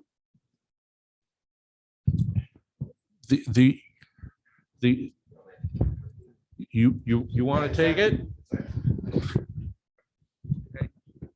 Yeah, so that movement, that left turn, obviously is a difficult movement. So what we've identified in the traffic study as part of the coordinated system is recommendations to the county for how to retime that signal to reduce that queue and keep that left turn movement going. So the traffic study has specific information on that we've provided to the county. And they'll be reviewing it, and we'll work with them to do that timing change if necessary. So there would be no geometric changes. No, when the Costco application was built, they pretty much pulled that left turn lane back as far as it can. So the next stage is to actually widen that bridge, which the county is in the very early stages of looking at. And that is a county responsibility, that bridge? It is their bridge, yes. Yeah, Okay. it's a county bridge, yes.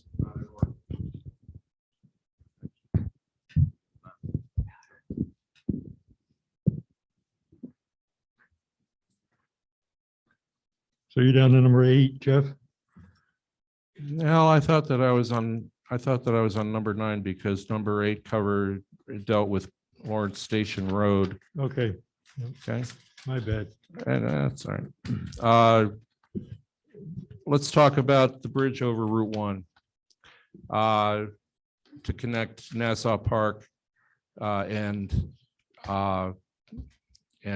Coleman Way. Is that it? Curtis? Working name. Okay. According to the map. The applicant has left a spot opposite Nassau Park for the bridge to land. What makes it difficult is that there is limited area to have it actually be anything other than maybe a bridge. It wouldn't be a full interchange because it's too close to Quaker Bridge Road. However, if we look at the warehouse site as being sort of a grid network or different way out, that actually completes the interchange. So I think that we could help out access to the eastern end of Nassau Park Boulevard. That's the madness behind my thinking, to get people in there more easily from the south by going up through the proposed development and then over the bridge. So that's my long-winded way of saying what it is in comment 9. So you're advocating another grade separated interchange using Nassau Park Boulevard? Not an interchange, Gene. It would just be a bridge over Route 1 that would connect into their Route 1 connection. We would tie that in at some future time. Nassau Park Boulevard would connect to what on the eastern side of Route 1? To the Spine Road. To what? To the Spine Road, to the master Coleman? plan Coleman road. Drive. Yes. So then the trucks are gonna Not, go not in my over lifetime. to Nassau Park Road? What, Mr. Mayor? Not in my lifetime. Oh, I have to leave a spot there. I try to take opportunities when I can get them, you know? What is the I purpose? don't of think that that's ever bridge? going to happen. Jeff, Well, what is the purpose of that bridge? I know it's on the master plan road, but what purpose does it serve? well, Would it serve? the idea behind it is, well, it's simply my observations of businesses at the eastern end of Nassau Park. They kind of have trouble, people have trouble getting to them a little bit, and it looks a little bit that way. What? So my thought would be to connect over Route 1 and provide provide additional access. At least leave a spot if you wanted to do it. And then Yeah, but the Nassau Park, that whole commercial complex is not dependent upon traffic from the warehouse site. It's dependent upon residents coming down Route 1, up Route 1, west on Quaker Yes. Bridge Road. Yes, Mr. Chairman. My thought was that people could use the network through the warehouse site to get to the bridge to get across. What? I mean. Sounds Brett- like a pipe dream to me, Jeff. I'm sorry. I Well, have that's to agree okay. with the That's chairman okay. on I had the opportunity to leave a spot for a bridge, and so I thought I'd take it. I mean, a few people might go through the warehouse and fight the trucks and go over the bridge, and then that would take us to Nassau Park, but we're not probably talking a high density of people. And this would be separate from the north entrance onto Route 1 for the trucks, though. So It there would- 2 entrances? Yes, it would be tied in somehow. Okay. All right, number 10. Okay, number 10, driveways are along Clarksville Road prohibiting left turns out. That is the driveway connections that are unsignalized will allow for right turns in, right turns out, and left turns in as currently proposed on the plan. Jeff, do you have a comment on trucks being allowed to make left turns and without signals on that road so close together to all the signals, and intersections and things? Andrew, left turns in what regard? Tell me specifically. A truck's coming even, okay, let's truck's coming north on Clarksville Road. Mhm. It hits, the first intersection is going to be one of those non-signalized driveways. Right. It's allowed to make a left across the traffic into the warehouse on the Route 1 side. Yes. And it's now going across other traffic that's coming down Clarksville. It's near the signalized intersection. So when the light turns green, there may be a truck in front of you. To me, that seems like asking for a problem, but do you have any comments on that? Well, aside from a silly comment, sorry about, it's the hour. The people turning left in who are truck drivers, they're up pretty high. And they can see gaps in oncoming traffic pretty well. Now they have to be patient and they might wait a while. But I don't see anything, while it's unappealing, I don't see anything acutely hazardous about it. So how would they know if the light that's not too many feet away from them isn't ready to turn green for traffic that's coming down? Well, the distance, thank you for that. The distance between the signal and the driveway is great enough. I'm gauging now probably about 1,000 feet that he would have enough time in order to make his move before the oncoming traffic got there.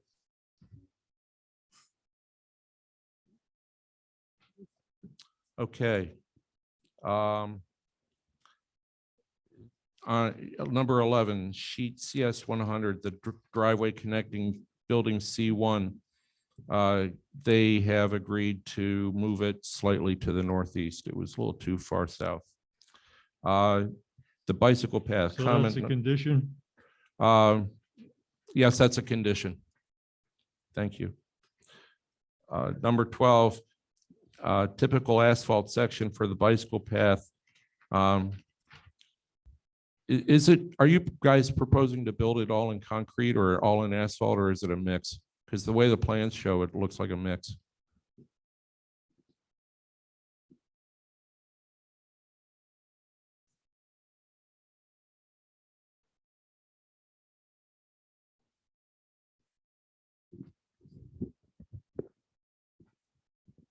Brian Weisner from Langen. The bike path is proposed to be asphalt, which is the county's detail, and the sidewalks are proposed to be concrete.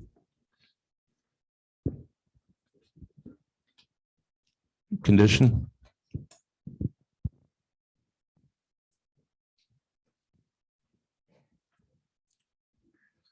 Comment 13, circulation plan should indicate which routes are for pedestrians, cyclists, or if mixed flow is anticipated. They've provided an exhibit to that effect. I don't exactly recall the number. Number 14, electric vehicle charging stations may be required. That should be changed to are required. And they'll stipulate to that you'll adhere to New Jersey law on that. Agreed. Okay. 15, testimony on trash collection for the site and the types of vehicles to be associated with it. I don't know if you guys touched on that. Is it big roll-offs? Is it behind enclosures? Is it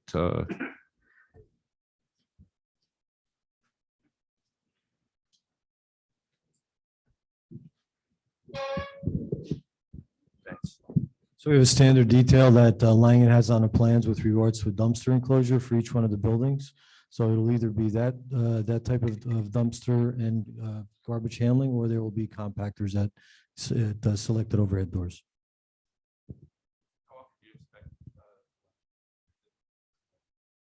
I would say probably typically weekly.